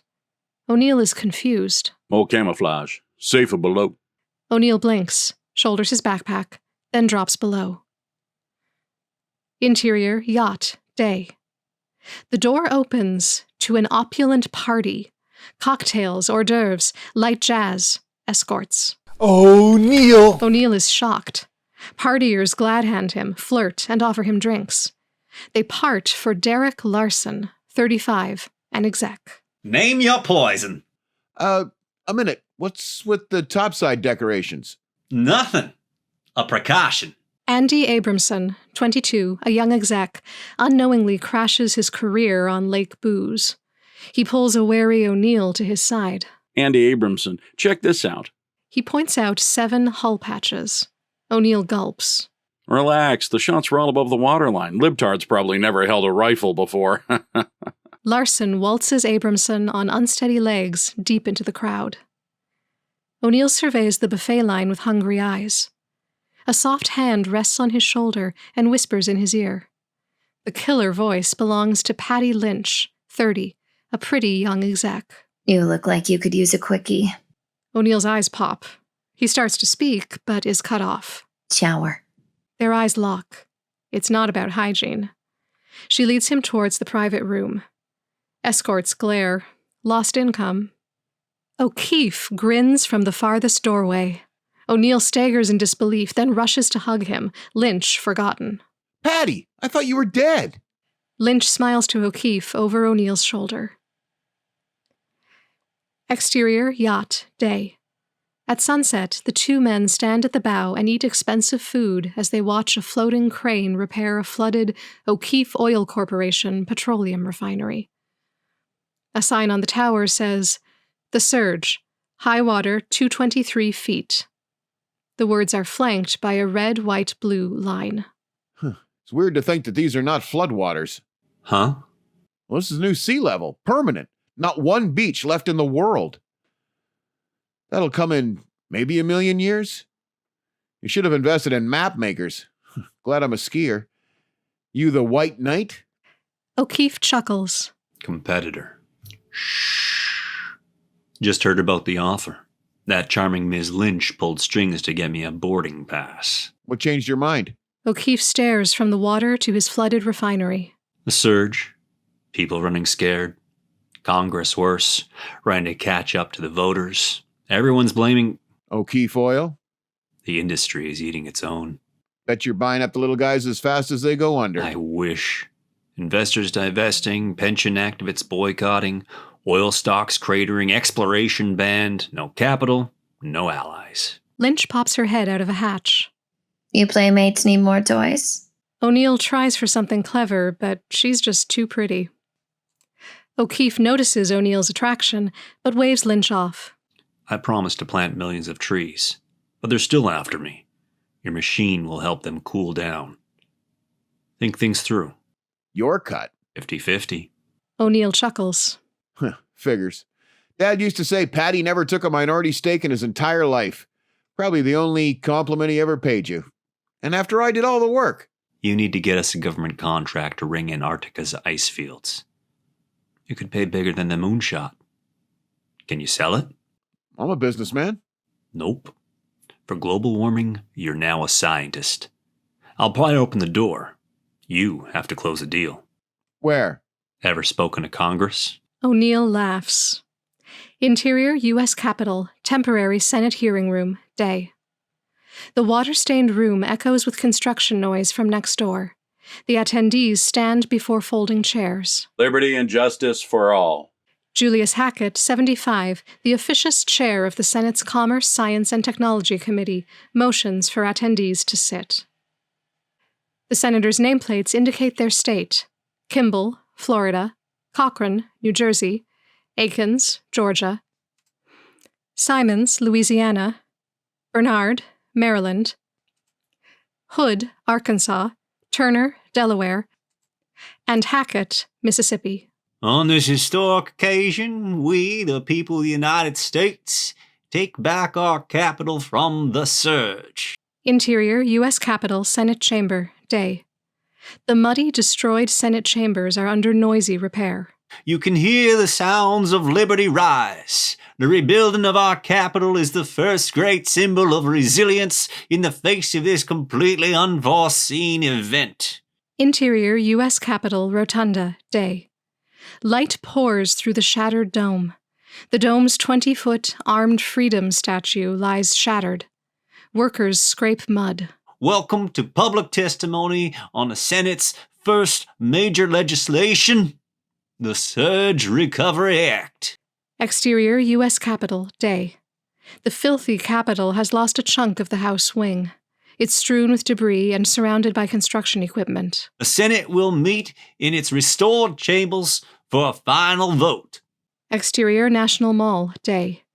In a suit, O'Neill threads through 10,000 milling protesters. There are billions of dollars worth of land just sitting there, unproductive. Put it back to work. Ahead, protest signs block the view of Capitol construction. The next hurricane storm surge will destroy what we rebuild within the belt. Don't waste our tax dollars. O'Neill's path is cut off. Let the people return to their homes and rebuild on their property. He tries another angle. The crowd is even denser. Insurance rates in the belt will skyrocket unless the government subsidizes it. That's socialism. The government is too big already. Municipalities need the tax revenue to support cleanup and recovery operations. We have to rebuild. He checks his watch, sees an opening, and lurches through it. Whatever you do, you can't keep increasing global warming carbon pollution. Global warming is a hoax. All the world's scientists. Business is the engine of recovery. Open the belt. Put us to work. Open the belt. O'Neill bumps into a woman Put us to work. protester, knocking loose her Open the global belt. warming sign. A gaggle quickly forms around her. Sorry, I didn't think I'd have this much trouble getting to the Capitol. Lobbyist? He hesitates. Oil company, asshole. No, I'm going to protect you from another surge. Just like that? Bull. A protest sign misses his head. He dives into the crowd. Exterior U.S. Capitol, day. As O'Neill climbs the Capitol steps, his cell rings. He talks as he surveys the surge-damaged D.C. Stories-high debris in garbage mounds. Smithsonian buildings missing roofs. The filthy Washington Monument tilted westward like the Leaning Tower of Pisa. This is the coroner's office. We received your registered letter. Finally. I want a copy of my mother's autopsy, now. Of course. We do this all the time. Oh, that's not what they said Okay. O'Neill shakes his head as he enters. Interior U.S. Capitol hallway, day. O'Neill hurries down the busy hallway as he dons a guest ID. He turns a corner. A strong arm yanks him into a side room. Interior U.S. Capitol side room, day. Lynch lays the world's deepest, wettest kiss on him. He stops struggling. Biology takes over. She whispers in his ear as she unclips his ID. Sorry. Change of plans. Oh, if only there was time. He runs his hand down her back, then gently pushes her away. He's surprised at her congressional staff ID. Post-search, I wear a lot of hats. I gotta testify. Patty sent me. You can't speak today. Deal's off. O'Neill chokes. He's under investigation. Again. His leverage is gone. Again. You're on your own. Apparently again. O'Neill can barely stand. Chairman Hackett's invitation to you is officially rescinded. She pivots away. O'Neill grabs her arm. She grabs his arm in a martial arts reversal. He winces. Please, I need this. Patty, too. Don't you have a hat for that? She hesitates. She opens his valise and skims the speech. Technobabble, business case, numbers and more numbers. You'd lose them in 30 seconds. Lynch ponders. Inspiration. Large crossouts, then scribbles. Okay. Say this. The Sentry will buy time, protecting the recovery, warning America. Then Hackett will say, as long as we indemnify the petroleum industry while it fuels the recovery. Then you agree. Pretty specific. How will he know to say that? Lynch indicates herself. Seriously? Use my exact words. She hands him the revised testimony, clips on his ID, and melts into his arms for another deep kiss. Promise. Interior Capitol hallway, day, moments later. Hustling and checking his watch, O'Neill sees a traffic jam at the door. He licks his lips. This is for all the marbles. Running footsteps approach from behind. Another strong hand grabs his arm. Same spot as Lynch. Wince. It's Chen. O'Neill is stunned, then Hug twirls her. Pure joy. Security approaches. They break, breathless. When? How? Back from China just now. NRDC wired me a ticket. You must warn the Senate committee. Oh, the surge is over. Time to rebuild. Chen drags him out of the traffic flow. Global warming did not stop because some ice fell in the ocean. Now it will go faster.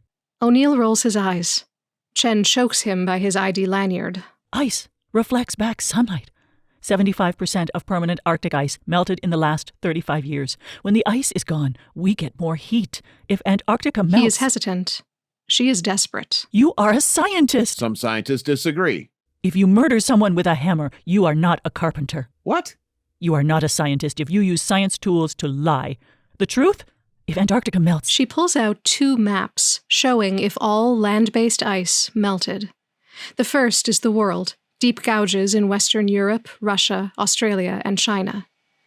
O'Neill's voice trembles. Europe, Australia. The second map shows America, its eastern seaboard drowned. The southern coast is gashed from the Gulf of Mexico to Missouri. Only remnants of Maryland, Mississippi, Arkansas, and New Jersey exist. The states of Maine, Vermont, New Hampshire, Massachusetts, and Connecticut are a single island. Florida, Delaware, and Louisiana are simply gone. Louisiana, Florida. He touches where Savannah used to be and moans. Savannah. Are you a scientist or not? His eyes cloud. He glances at the door and checks his watch. This will close the deal. Make 6 copies. No, a dozen. Front and back. When I nod, hit the senators. He keeps the maps and gently shoves her on her way. A picture is worth the world. Still suspicious, Chen rushes off.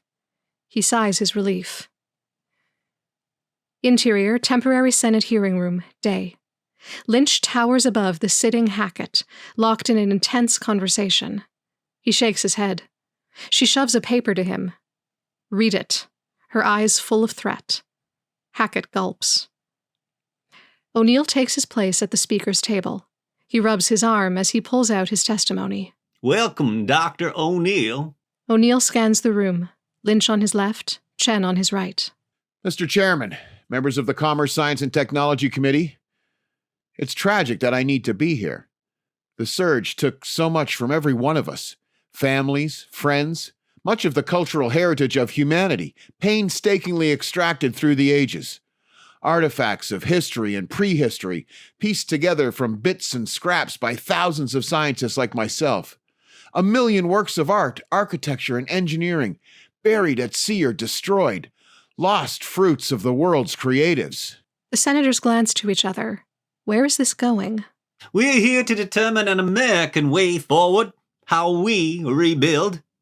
O'Neill glances at Lynch. She leans forward. Say it. If the O'Neill Sentry had been installed in Greenland, it would have protected Americans. Surge is over. We don't need some stupid scientist. Lynch coughs, loud. Hackett fails to hide a whoops look. O'Neill's head snaps towards the senator. He's furious. The room rustles in the awkward silence. O'Neill fumes as he checks Lynch's edits and touches Chen's map. His fingers automatically touch where Savannah should be. He mumbles. Savannah. Over his left shoulder, Lynch smiles, but it fades. Over his right shoulder, Chen prays with her maps. He decides. Senators, can you name a single child saved by a school zone? The senators, the entire room, collectively choke. Do you oppose school zones? The precautionary principle says that if an outcome is too horrific, like the death of an innocent child, we take strong action to prevent it. Another surge can happen. The room erupts. O'Neill looks astonished at himself. Chen rushes her maps to the committee as Lynch rushes away. Antarctica has lost nearly 3 trillion tons of ice over the last 2 decades. The O'Neill Sentry can warn the world if the Antarctica ice field will collapse like Greenland. But it will not show if we are reversing global warming, lower average global temperature, lower average ocean temperature, saving dying coral, saving fisheries, stopping drought, protecting forests, stopping species extinction. This map shows what is left without the precautionary principle. The senators point at their states in horror. They will be hardest hit. Chairman Hackett is furious. Louisiana. Florida is gone. Alabama. Where's Delaware? Maryland. Mississippi. New Jersey. Chen didn't make a dozen maps. She made 100. She hands maps to the photogs. They click away. She rushes them into the audience. People hold the America map for C-SPAN and CNN. Over the commotion, O'Neill speaks to the entire room. I am a scientist. If we burn fossil fuels as we recover and rebuild, Be warned. There is no such thing as an unintended consequence. There is only a system response. The crowd buzzes louder. O'Neill fights to be heard. When, not if, the planet warms more, Antarctica ice will make a system response. It will melt faster and collapse. My sentry will warn us of a surge and save millions of lives, but it will not stop global warming. Hackett bangs the gavel and yells over the crowd noise. Maybe the surge is God saying, turn back to him. An angry female activist in the gallery leaps up. Maybe the surge is God saying, stop global warming. The room bursts into shouting. The pounding gavel looks like a silent movie. Capitol Police clear the room.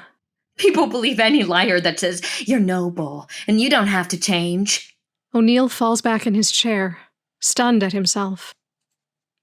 Exterior National Mall, day. A crowd of 1 million agitated people wave signs and press against police barricades that protect the Capitol. A children's choir sings, "Slow poison is still poison, can't you see?" from the song Hurry Up, Waiting on You. CNN on the Jumbotron shows that the vote is close. Senate bill opens the entire belt to reconstruction. It builds dikes to reclaim 100% of the lost lands and blocks corporate liability for past damages, if they assist in the recovery. Because of substantial differences between the House and Senate bills, if it passes, expect a brutal fight in the conference committee. A protest leader barks through a megaphone near O'Neill and Chen as they press against the Capitol barricades. Stop the toxic relationship! No more oil! No more oil! Leave that carbon in the soil! We failed in the House, but we'll win in the Senate. You got Cochrane. They call him Maverick, our last swing vote. We briefed his staff. Send letters, emails. Over 1 million people united for the Earth. It's pathetic. Over 7 billion human beings on the planet, and only maybe 100 billionaires standing between us and saving our world. To the wrongs that need resistance. To the right that needs assistance. To the future in the distance. It's not the first time the rich tried to steal our government. We just have to keep stop. God won't let them destroy his creation. Cochrane will vote no to block this corrupt bill. O'Neill brims with confidence as he squeezes Chen's hand and takes a selfie with her. She bites his ear for the shot. Well, this time they listened to you. On the Jumbotron, Cochrane strides to the front of the Senate. 1 million protesters catch their breath. O'Neill smiles. Cochrane's thumb goes up. Aye. The protesters scream and collapse. Protest signs flail.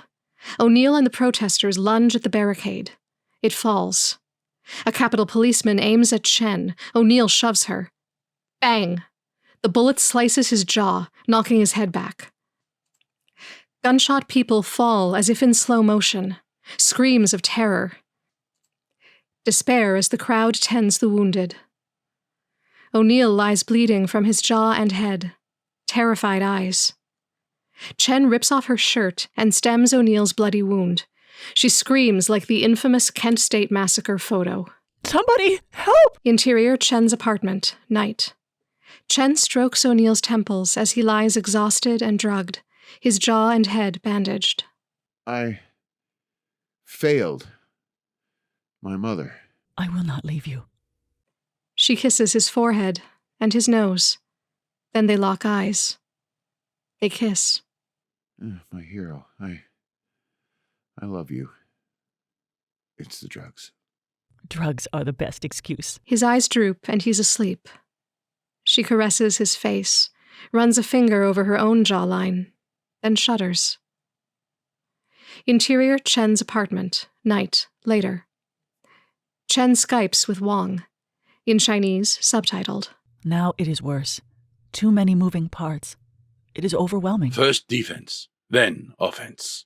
And Ivanov in Russia? An earthquake triggered the surge. We need him to protect Antarctica. Wong shakes his head. No contact. If he is acting, it is alone. O'Neill is our linchpin. Without hope, public pressure collapses and dark forces prevail. Has the ministry found your niece and nephew? Chen shakes her head. Still searching. I am always ready, if fortune smiles. Good night. The screen reverts to Ministry of Surge Missing Persons. Unclaimed children. The photos are her niece and nephew. A message says, Children found. Guardianship hearing required. Overjoyed, Chen prints an airline ticket. She gazes at O'Neill. Sleep, love. The good news can wait until tomorrow. She climbs in bed with O'Neill. He snores. She smiles. Interior, Chen's apartment, later. O'Neill wakes, spooning Chen. She snores. He smiles. He starts to kiss her, then stops. His bandage has bled through. He slips from her bed and finds another bandage. Groggy, he spies her passport, cash, and ticket to China. The computer screen says, "Ticket confirmed, for China." He stares from the ticket to Chen, betrayed.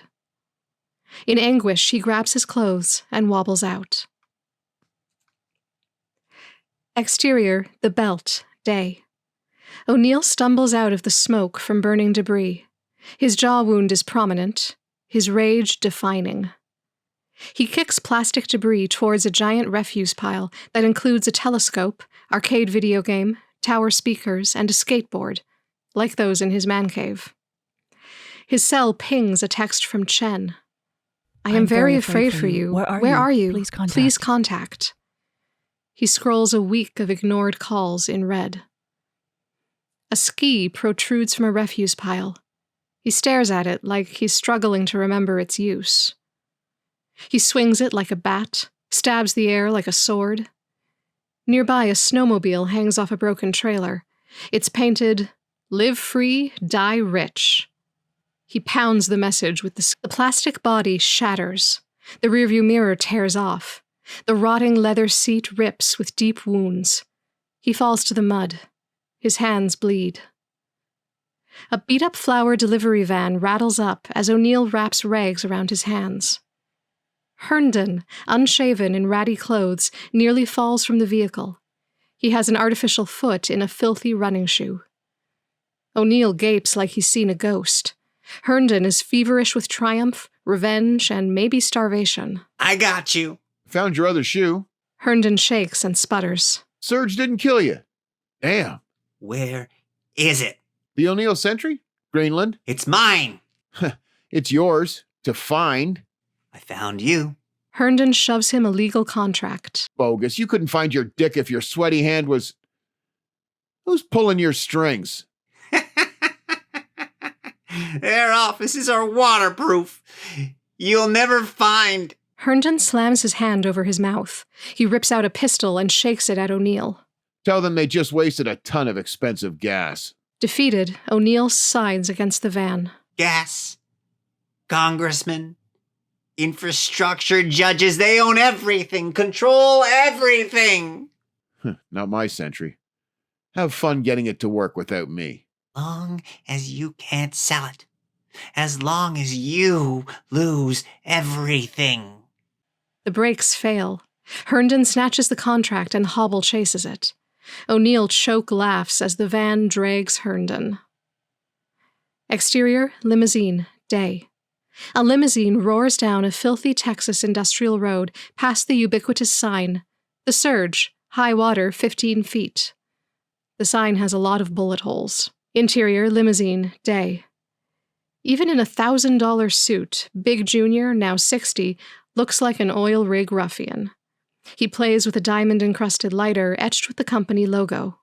O'Neill is on the speaker. I didn't sell to Patty. Couldn't sell to Patty. I changed my mind. No, goddammit, I changed his mind in Congress. Silence on the phone. Big Junior's face is smug. Didn't even keep 10% ownership. Your own invention. Your own success. You're a coward. Worse, a bad businessman. You're not my son. Big Junior pours a drink. Success? You preached that you did it all on your own, but you didn't. The oil was already there. Grandpa loaned you millions. I made the Sentry from nothing. I heard that shit you told Congress. That we could all drown. That whatever we build within 100 miles of the coast. The new coast? Shut up. There will never be another surge. Global warming won't change the planet for centuries. And now you're telling the lie that will break my company, steal my money, send me to jail? No, sir. Say it. Say you told the whole world that I'm burning up the planet with my oil that runs every plane, every car, turns into every shape for every product, every job, makes this damn world possible, makes America great. Exterior, the belt, day. O'Neill slumps against his backpack in the mud, surrounded by the massive destruction of the surge. Speechless, devastated, the etched case open to his mother's photo. Just try having your world without my oil. Interior, limousine, day. Big Junior's phone is silent. He is power giddy. You betrayed me with Patty. He was your best friend. He stole my wife. You got a better wife. Did I? Mama's twice the person she... Big Junior bellows with laughter. Exterior, the belt, day. Big Junior's laugh belches from O'Neill's cell. From his backpack, he pulls the plastic baggie of torn paper. Interior, observation post, day. Flashback. The Sentry development team surrounds O'Neill in a group hug. O'Neill passes around a check. Their eyes get huge. Damn, that's more zeros than a can of SpaghettiOs. Unreal. Too late for Big Junior to adopt me? You're the world's luckiest man. Big Junior's quit and come home bribe. When we go public, you'll all get a check like this.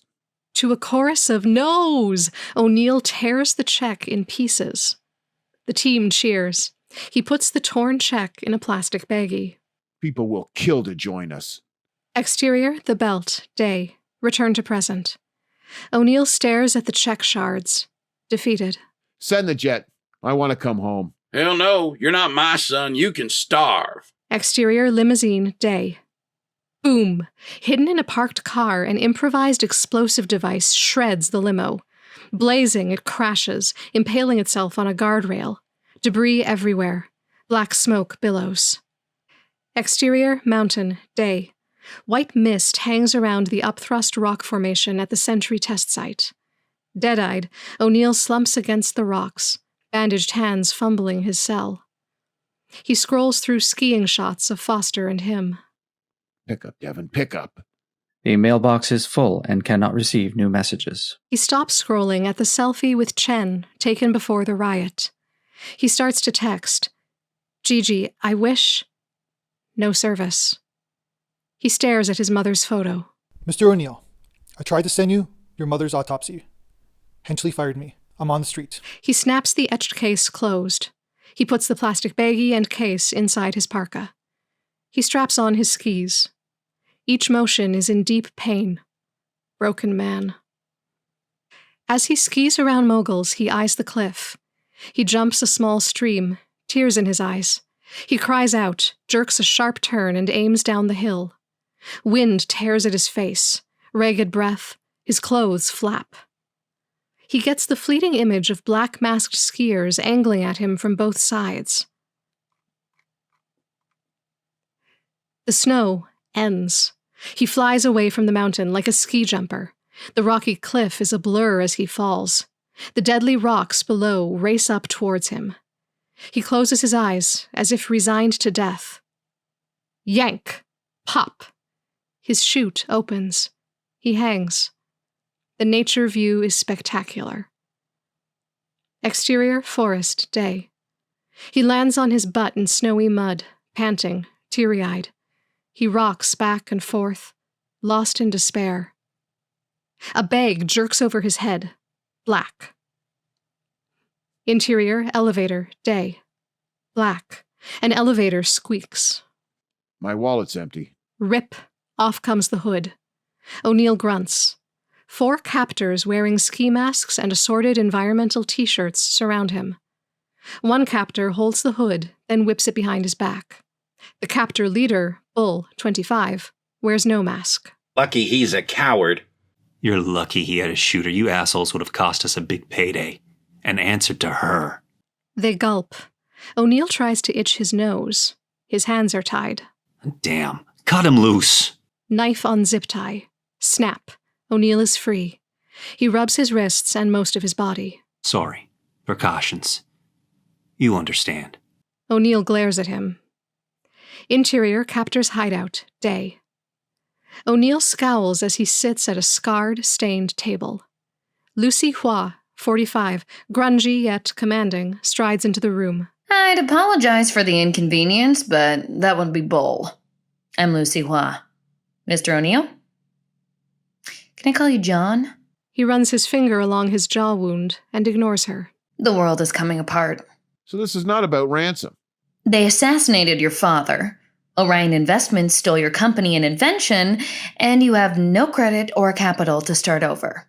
O'Neill looks ready to cry. Definitely not about ransom. The world needs your sentry. Beg Orion, don't hold your breath. They'll never deploy it. We will. A folder drops on the table. Ever play Connect the Dots? O'Neill gets furious as he flips through photos of Herndon, Monroe, and the fake colonels, and surveillance notes. All of them? Playing me? She nods. He heaves the papers, knocks over his chair. He collapses in a corner and bangs his head slowly. So I'm not a failure. You're an orphan. O'Neill holds his stomach. I'm a pawn. Hua squats next to him. It's your move. Help us. Don't care. But they stole your sentry. Never work. Stunned, Hua loses her balance, then her temper. Sit down. O'Neill grabs his fallen chair and slams it upright. She slides him photos of Big Jr.'s assassination scene. A body lies some distance away, lower torso separated. Atop an autopsy report, the bloody face of Abramson stares back from the crime scene.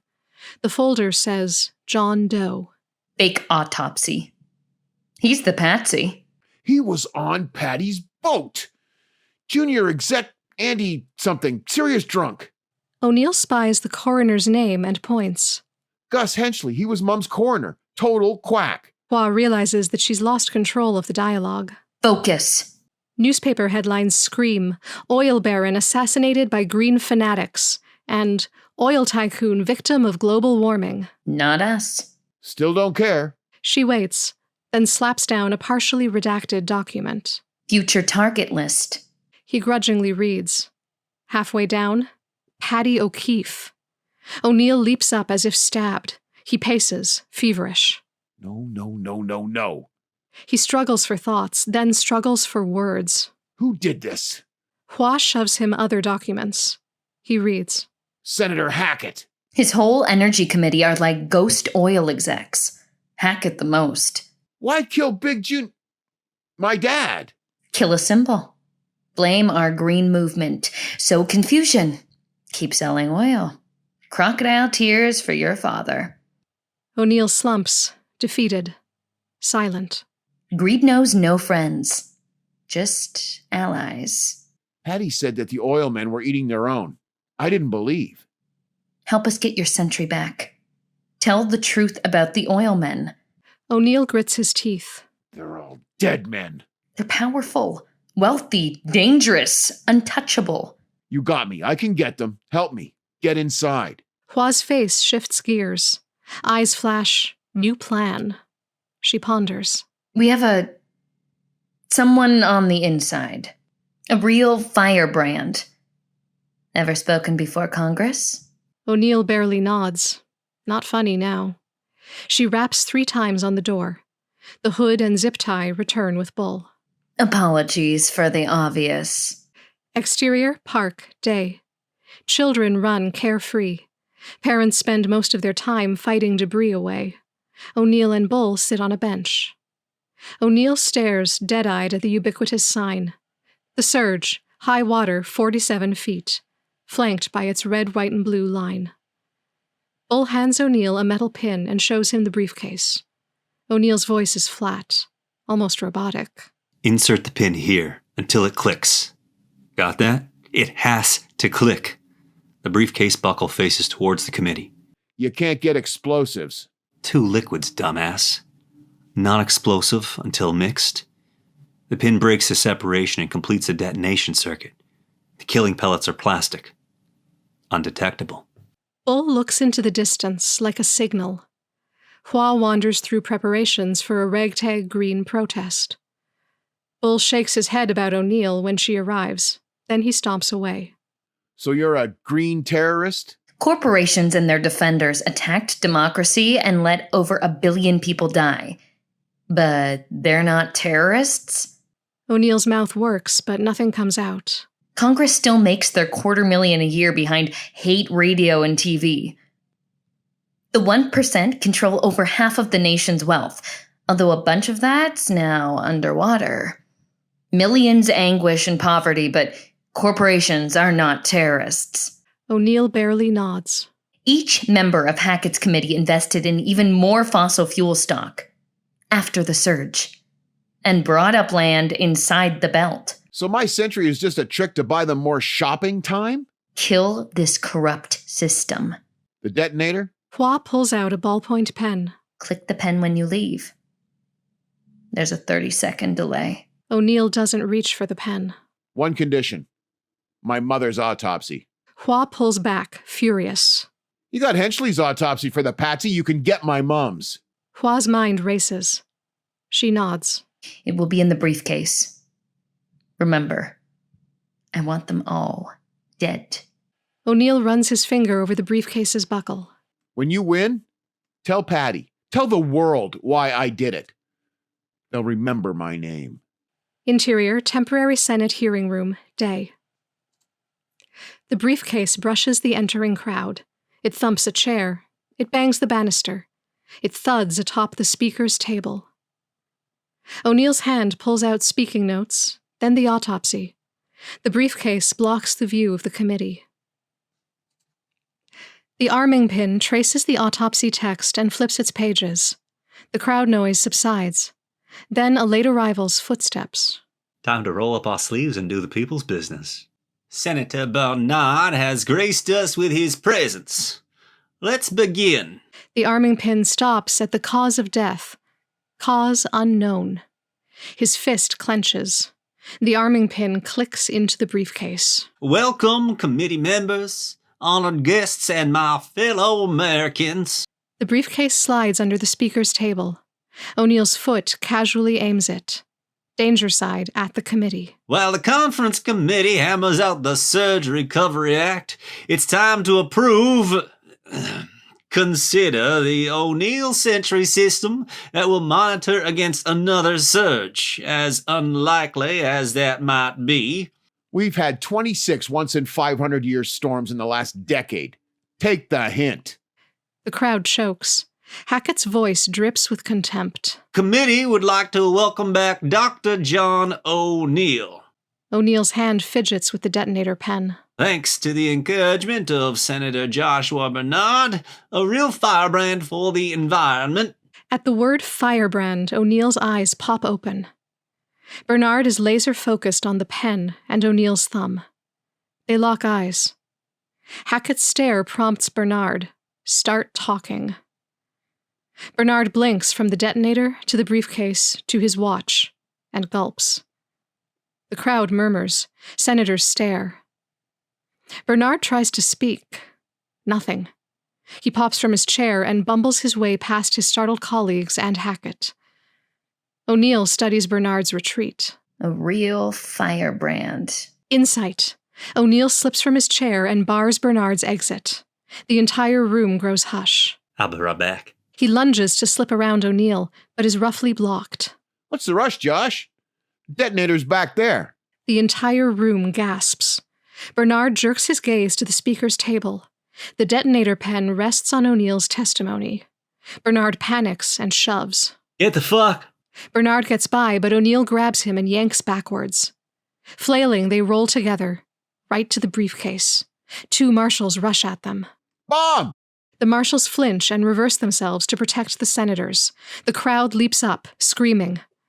From behind, O'Neill pins the briefcase to Bernard's chest with his arms and legs.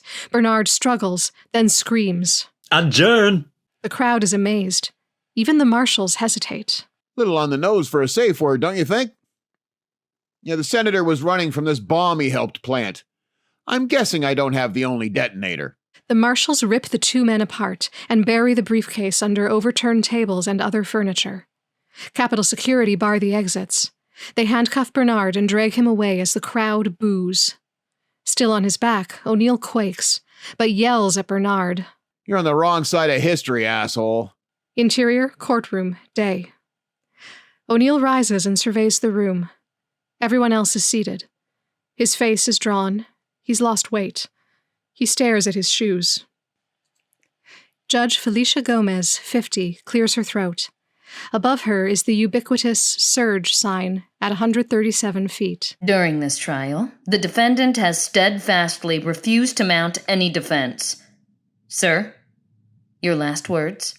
He shakes his head, mumbling to himself, then blurts out, Nothing, Your Honor. Yes. My selfishness and anger made me a fool. I was willingly manipulated by a corrupt, treasonous corporate cult. I attacked my own government and my democracy. Anger and fear make people blind, and con men will lead them into atrocities for the sake of money and power. The cult of greed. I ask for no leniency. The crowd despairs for O'Neill. Gomez raps her gavel. In view of his utterly transparent assistance to federal prosecutors, resulting in the grand jury indictment of over 100 co-conspirators and related felons, this court sentences John O'Neill to 10 years. Probation. The courtroom shudders at 10 years, then erupts in applause at probation. It nearly drowns out the banging gavel. Exterior, the belt, day. Impatient, O'Neill pours a can of gas in the Junker pickup. Order! Order! Mr. O'Neill, what will you do now? The courtroom hushes. Unfinished business. O'Neill gets distracted by incessant banging. Exterior, German town, day, flashback. At a mass of collapsed 3-story row homes, dozens of rescuers chase faint banging. O'Neill stumbles by wearing the clothes from his escape from Greenland. Impulsively, he drops his backpack and joins them. As he helps extract an unconscious woman from the wreckage, he snags his coat, tearing it. The woman is alive. O'Neill shouts in fatigued joy, along with the elated family. He helps ease a motionless woman from the ruins.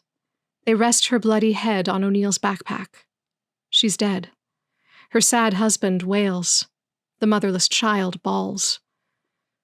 Exhausted and devastated, O'Neill collapses and bloodies his head on a crumbling brick wall. Exterior, the belt, day, return to present. O'Neill hustles through filthy tents and broken RVs converted to homes. At a large garbage pile, a filthy toddler, 3, in rags, pounds with a toy shovel. O'Neill scans. No parents. The toddler doesn't look at O'Neill, even when O'Neill pulls at his matted hair. O'Neill kicks through the soggy pile to the opposite side. A scruffy man, 40s, digs for items. A scruffy woman, 40, sprawls on the pile, barely digging with one hand. That's your kid? You look like me. You got a name? Don't need one. Well, looks like he needs help. The woman murmurs like she's high. I gave him bread yesterday. Holy bread. Lucky he didn't die. You can't just leave him like that. They left us like this. O'Neill stomps back to the toddler. He pries a morsel into his mouth and wipes his filthy face as the banging continues. O'Neill touches his head where he fell, then touches his jaw wound. He looks into the toddler's unseeing eyes and chokes up. Impulsively, he picks up the toddler and carries him. At the Junker pickup, he feeds the toddler a morsel. Above, a vandalized lawyer's billboard. Injured from the surge? O'Neill surveys the absolute devastation. He gets outraged. Green terrorism? Watch me. Exterior, Levee Road, day. The Junker pickup kicks up road dust. Below, half-submerged agricultural equipment sits abandoned as farm workers in boats harvest apples from limbs that hang near the water. Exterior, Big Junior's estate, day. The Junker pickup's wheels whine on the pavement. They lock up, then swerve to smash a private road sign. Let me talk to Gus Henchley. He's unavailable. The pickup slides sideways to tear through a putting green. When is he due? He passed away. Huh. How'd he die? He was, murdered. The Junker pickup swerves to destroy an elaborate garden. Nothing fails like success. Excuse me? The Junker pickup stops at Big Junior's massive home. Interior, Big Junior's home, day. O'Neill props the toddler on the sofa. The child starts to bang. O'Neill drops morsels nearby and kisses his head. O'Neill strides through the garishly opulent rooms, up winding stairs and past a dozen doors. He hesitates at one, reaches for the handle. Nope. He continues to the end of the hall. He kicks open the large double doors without trying the knob. Interior, Big Junior's master suite, day. Surrounded by faux opulence, O'Neill knocks items to the floor. In the walk-in closet, he piles expensive clothes. He finds a DIY-quality hidden door with a recessed handle. Interior, Big Junior's hidden sitting room, day. O'Neill fumbles for a switch, then finds a pull string. Flash. A ghastly scene. Large Confederate flag on the wall, alt-right pamphlets, Confederate Lost Cause books, KKK items, Ayn Rand books, a signed photo of George Wallace's Segregation Now, Segregation Forever, and a new Nazi flag. He rips down the Confederate flag, then storms out. Interior, Big Junior's home, day. O'Neill heads down the stairs as the toddler bangs. You're a big boy, aren't you? O'Neill freezes. Samuel Boone, 60, drops his disgusted look and pats the toddler without warmth. He smiles broadly. Butch, I remember you at that age. Stunned by his presence, O'Neill reluctantly shakes his head. I know you'll love your new home. Interior, Big Junior's office, day. Boone lays out a leather-bound file.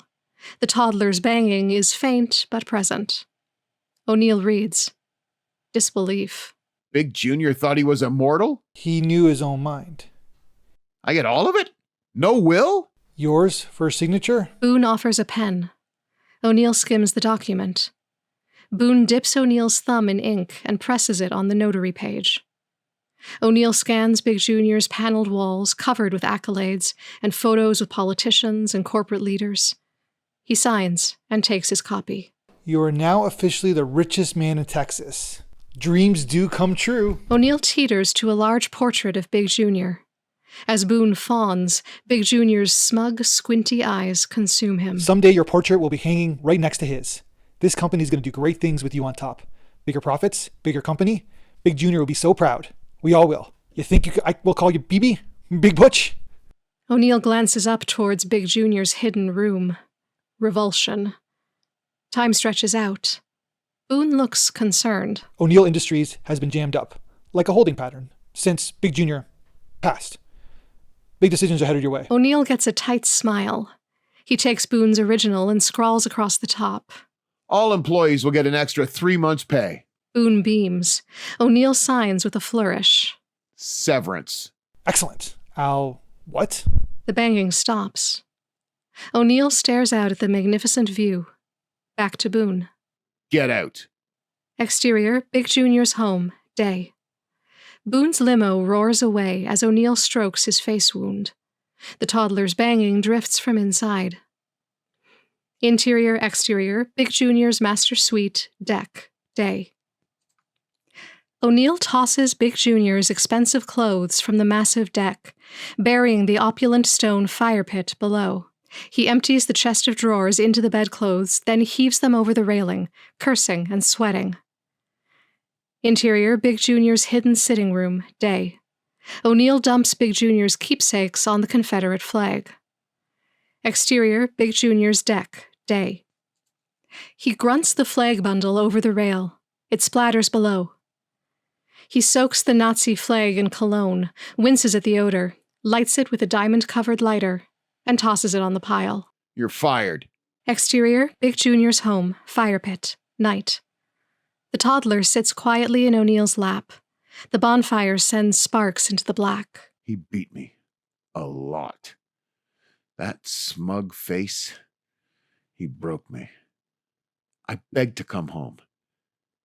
Now, I can't make him eat his hate. The shovel drops from the toddler's hands. He sleeps. O'Neill blankets him in the chair. The child sighs. O'Neill melts. Interior, Big Junior's home, night. O'Neill shoves wall hangings crooked and knocks items from small display tables.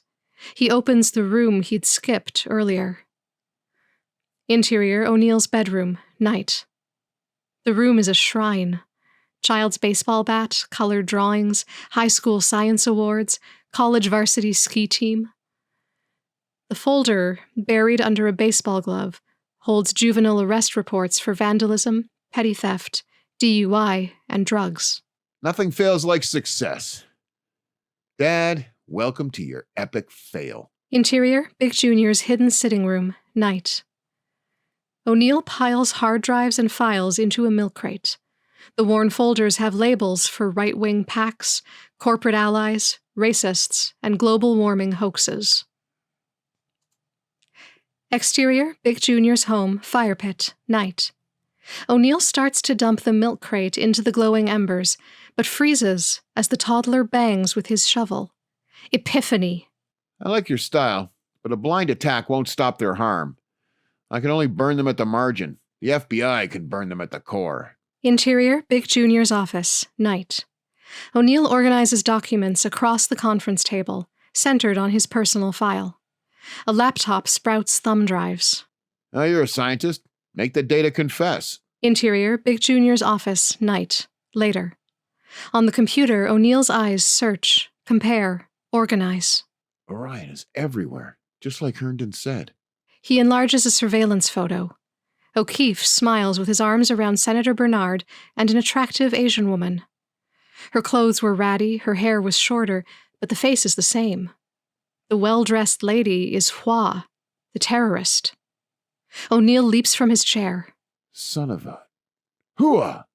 Small arms hug his leg. He picks up the toddler and comforts him in a storytelling voice. Once upon a time, there were two big greedy dragons. He touches folders with photos of Big Jr. and O'Keefe. And they were friends. And they had many greedy dragon friends. A ton, a boatload, a diaper full of greedy, horrible dragon The toddler stares blankly at him. Okay, you get it. One day, a very smart little dragon He touches his photo-covered file labeled John O'Neill III. Invented some magic that could save people. And now, maybe the world. So the first greedy dragon... He puts a finger on Big Jr.'s folder. Tried to steal and destroy it. He wanted the little dragon to come home and torture him forever. The second greedy dragon... He puts a finger on O'Keefe's folder. And tried to steal it. To trick people and get even more rich. The first dragon had helpers. He touches photos on folders for Herndon, Monroe, and the fake colonels Jeffries and Fitz. He holds up the contract he signed, giving up Sentry. And the second dragon, too. He shakes his head at photos of Lynch, Hackett, and Hua. Some even switch sides a time or two, apparently. Murderers all, trigger pullers or not. The little dragon lost his friends and then his magic. He was alone. He got trapped and tricked. He fumbles through a fat John O'Neill III file, bewildered. Why did the first dragon, Big Jr., hate me? Why did BJ and Patty hate each other? Did Patty try a hostile takeover? Did Big Jr. seduce his wife? A document in back labeled Paternity Test startles him. The father is Patty O'Keefe. The child's name is John Patrick O'Neill III. It has a headshot of him at age 13. O'Neill almost drops the toddler. He gulps. Holy shit. I wish you were my dad is my dad? Time stands still. He glares from the organized display of the conspiracy to the photo of his 13-year-old self. I'm tired of being played. Are you? Interior, Big Jr.'s office, day. Head on desk, O'Neill cracks open his sleepy eyes. The sunrise cuts like a lance into the office. A push notification beckons the day's news. He clicks on it. The headline, President to sign Surge Recovery Act at White House after federal holiday weekend. Corporations absolved of all liability will take lead in recovery effort. Orion just bought the government. Exterior, Big Jr.'s home, day. O'Neill bursts out the door to the Junker pickup with a milk crate of hard drives, thumb drives, and files. Interior, Junker pickup, day. O'Neill secures the toddler in a car seat. We're going to save your grandpa. Exterior, highway, day. The Junker pickup races along the debris-coated countryside. Mom, we're going to bring Dad home and change the world. Tents, shacks, lean-tos, vans, cars, and broken recreational vehicles stretch on either side as far as the eye can see. All this to protect the power of a handful of billionaires. Exterior, Washington, D.C., day. The famous skyline gleams in the distance. They're powerful, wealthy, dangerous, untouchable. Interior, junker pickup, day. O'Neill is 3 days unshaven. The toddler sleeps. The interior is fast food wrappers. He is exhausted. He glances at the milk crate of evidence on the floorboard. Interior, Big Junior's office, night. Flashback. O'Neill clicks on a video as the toddler sleeps in his lap. Interior, Senate staff conference room, day. A hidden video recorder watches as Senator Kimball examines Chen's maps. The audio is scratchy, the mood, agitated gloom. Florida's gone. I won't even have a state. You barely have one now. Screw you. Where's Hackett? What's he think? Calling for instructions. To his church. Maybe. Oil donors, definitely. An unseen hand bumps the video sideways to focus on Turner as he examines the maps. These are National Geographic maps. No bull. I guess it's big oil or me. Only one survives. Not waiting. I'm asking staff for recommendations to kill the carbon. Rewrite the Surge Recovery Act. There'll be pushback, but he's right. Act now, face our voters later. A pregnant pause. Any opposed? Nervous coughing. Turner stares around the room, counting. Unanimous. Contact Hackett. The image goes black. And you're all marked for death. By Wah. By me. Interior, junker pickup, day, return to present. The pickup nears the tilted Washington Monument. An iPad's GPS is dialed to the FBI. He calls hands-free off the cell. Come on, Patty. Dad, pick up. Hey, Slugger. What's up? Time for a long talk. A father-son talk. Well, that's flattering. I found my paternity test. Dead silence on the phone. After Mum died, you helped me when Big Junior tore me down. When he finally answers, O'Keefe is filled with relief. Son, he was also punishing me. How? When he was good to you, he kept you away from me emotionally.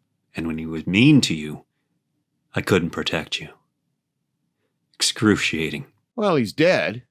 Of course, you know why. You ordered the hit. Absolute silence. Interior, D.C. Metro car, day. O'Keefe stares straight ahead, stunned. He checks his earbuds. O'Neill is in his ears. Oh, don't worry, Dad. I'm not going to bust you. I'm going to save you. Save everyone. Interior, black SUV, day. An audio surveillance dish points out of the windshield as a black SUV follows the junker pickup. An iPad records the conversation, faint and full of static. I'm going to save you. Save everyone. But the rest are going to fry. Upwards of 1 billion dead. I've held some of those bodies in my own arms. I found the records. The corporations, the Congress, the financiers, gas guys, coal guys, oil guys, your guys. How are you going to save me? Oh, you're going to turn state's evidence and confirm everything. It's the only way to keep you safe. The driver's hand adjusts the surveillance dish. Make the call. Get instructions. Your Sentry team friends have done an amazing job. The team scattered long ago. Just you and me, father and son. Soon the FBI will investigate all these criminals. Congress will rewrite the Surge Recovery Act. We'll finally be a family. You're right, of course. I have plenty for the FBI. Front page, TV top story. I'm coming up on the Smithsonian Metro. Meet me at the escalator. I'm driving a busted 4x4 with no hood and a crushed cab. Interior, D.C. Metro car, day. O'Keefe exits the Metro car. Exterior, Smithsonian Metro, day. The black SUV parks near the Metro. The window lowers. A bracket snaps to the doorframe. A silenced pistol clips into the bracket. Behind the small scope, Colonel Jeffrey in a hoodie and backwards cap. He shares a knowing smile with Colonel Fitz, who sits in the back. Exterior, Metro escalator, day. O'Keefe steps onto the escalator, still on his cell. John, I've got a better plan. Damn it, Patty. Dad. Whatever. This is your one chance. The FBI will have everything today, with or without you. I'm not negotiating. Of course, son. Everything will be all right. He holds his cell with his shoulder and pulls out a pistol. Trust me. He screws a silencer on the pistol. Exterior DC Street, day. The Junker pickup passes the black SUV parked near the metro. Interior Junker pickup, day. O'Neill sees the SUV's audio surveillance dish and the pistol in the bracket aimed at the metro escalator.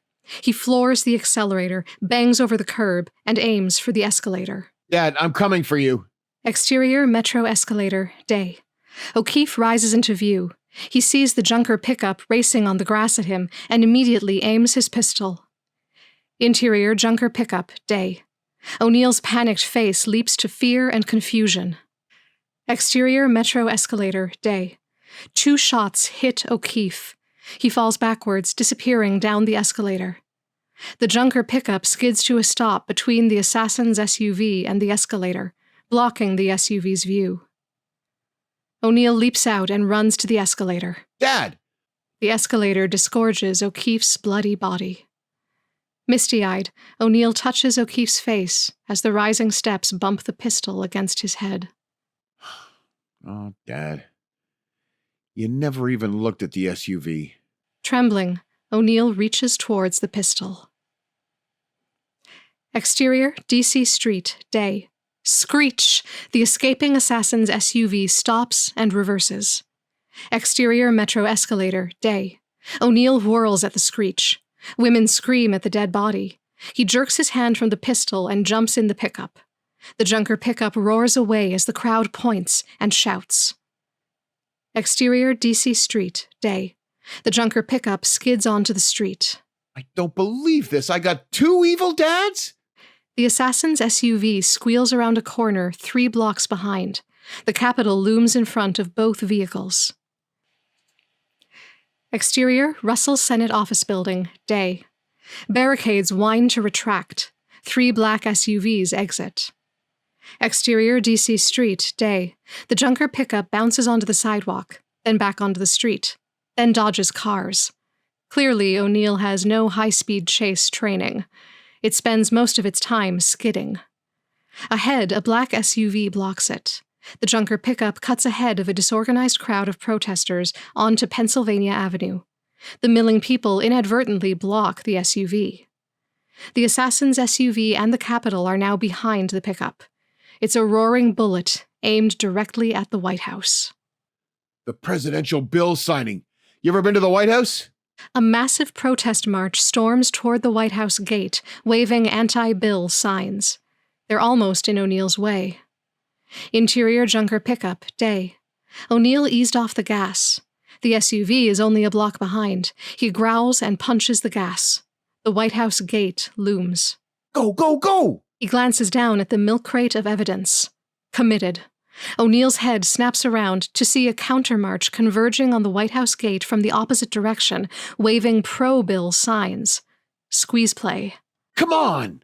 Just before the 2 sides clash, the 3 black SUVs slip between them and block the gate. O'Neill stands on the brake. Exterior DC Street, day. The skidding Junker pickup lays 4 black lines of rubber, then heaves onto a cross street. The assassin's SUV misses the turn, hits a curb, and flips. It rolls towards the marchers as the pro-bill supporters attack and shoot the anti-bill protesters. Interior Junker pickup, day. O'Neill ducks at the sound of gunfire, then grabs his cell. Exterior DC Street, day. The Junker pickup swerves. O'Neill sounds frantic. Hello. I have proof of a global conspiracy. Yes, of course. Conspiracies always sound crazy. The Junker pickup dodges through traffic to thwart the SUVs. Over 90 fake think tanks and money groups in the climate denial industry. Over $1 billion a year in funding. Oil company scientists warned them in the 70s. They lied in their annual reports, secretly bought disaster insurance, bought politicians. Horns honk. People scream. Blocked every effort to stop global warming. Of course I have a paper trail. Invoices, contracts, messages, agreements, buried research, draft legislation, the cover-up, the whole A black SUV is on the left. The junker pickup skids right. After the surge, they snapped up damaged property at fire sale prices. They're twisting the rebuilding rules to make a killing. Their members of Congress shifted the recovery cost to taxpayers. Pedestrians gawk. Workers in office towers stare. Please, just put me through. Yes, I'll hold. Click. A hang-up. What the The SUVs are almost on top of the junker pickup. Guns protrude. The buildings are a blur. His engine screams. Interior junker pickup, day. O'Neill glances at the toddler with a tragic look of love and apology and failure. The end is now. His cell rings. Exterior DC Street, day. The junker pickup roars between two cars. John, how you doing? Deidre? Anything new and exciting? I'm in it deep. Hundreds of millions are dead, and I know why. You? I thought you were all about making millions off ski resorts. The billionaires all knew global warming was real. I got the proof. Sirens blaring, police cars converge. The junker pickup dodges a car from the right, then from the left. And you're going to drive around in a beat-up truck and tell the world? Interior junker pickup, day. O'Neill's eyes almost explode from his head. You've been gone since before this surge. How do you know my truck is beat up? Master's cackle is deafening. Interior, Hua's SUV, day. Masters throws her head back in laughter. The SUV driver, Hua, takes her hand. Their eyes lock. The light blinks red. Cars start across. Hua panics and whips the vehicle to the left. Master's face slams into her front passenger side window, shattering it. Exterior Washington Post, day. The junker pickup skids, bangs over the curb, and shatters the Washington Post's plate glass window. Cop cars block the SUVs. Bleeding from her face, Masters falls out. Hua is dragged out and smashed to the pavement. Interior junker pickup, day. A shaking protective arm rests across the toddler. O'Neill quakes uncontrollably, gasping for breath. Washington Post security approaches the vehicle, guns drawn. O'Neill holds a thumb drive like a badge. The toddler giggles. Really? A thrill seeker? So this is going to be my life, raising a crazy person? A nervous security guard aims through the window. I'd like to speak to your receptionist. Again. Exterior, Devon's workshop, day. A diverse crowd of thousands surround an impressive building. A jumbotron stands on both sides of a temporary stage. Over applause, Chen motions O'Neill to join her on the stage. Pregnant, she kisses him as they change places. O'Neill's sentry team cheer him as they hold Chen's niece and nephew. Exterior, Devon's workshop, day. Later. The jumbotrons show O'Neill speaking. Sadly, carbon pollution has ended the era of stable climate. It took over a century, but slow poison is still poison. Global warming knows no borders. On the jumbotrons, a video shows the surge devastating North America and Europe. The crowd wails as lights from the major cities wink out when the surge swallows them. The flooding extends deep into Europe's lowlands and America's east coast. Countless fruits of our civilization, gone. The lands of our ancestors, gone. Our loved ones, gone. The tsunami obliterates Florida as the ocean wraps around the Gulf of Mexico and gouges deep into the Mississippi River drainage. The farthest reach of the damage remains in grayscale as the ocean retreats to become the new shore, indicated by a black line, with no trace of the lost areas. I miss my best and wisest friend, Devin Foster. He told me nothing fails like success. The success of fossil fuels has failed, causing worldwide destruction. It's time to build sustainable systems. The cover drops from the Devon's Workshop office sign. So I dedicate our sustainability company to Devin Foster. Devin's name will inspire forever. The crowd applauds. O'Neill pulls the covering from a tall statue of Devin Foster. His artificial arm, leg, and eye patch are prominent. The crowd goes wild. O'Neill motions for silence. The jumbotrons switch to the long row of sentry rods stretched across the test snowbank. Our first product, Devon's Sentry, will guard against another surge and from earthquakes like the one that catalyzed the collapse of Greenland's ice field. Please welcome Mr. Wang Yangyou. The crowd claps politely as Wang stands. Mr. Wang's Chinese consortium has united worldwide capital to string Devon's Sentry everywhere. A planet-wide disaster warning system. The crowd claps. O'Neill indicates Ivanov. He stands. Dr. Dmitry Ivanov, Russia's preeminent earthquake scientist, will use his institute to operate Devon's Sentry's worldwide network. We will look to Russia to protect the Earth. The crowd claps. O'Neill collects himself. He locks eyes with Foster's statue. Infinite brotherly love. His voice lowers. I had two fathers, billionaire oil men. Because they fought each other to win, my mother was murdered.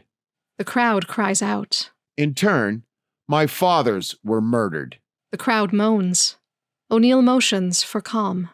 Fossil fuels corporations, in their relentless quest for limitless wealth, blocked action to reverse global warming and stop pollution.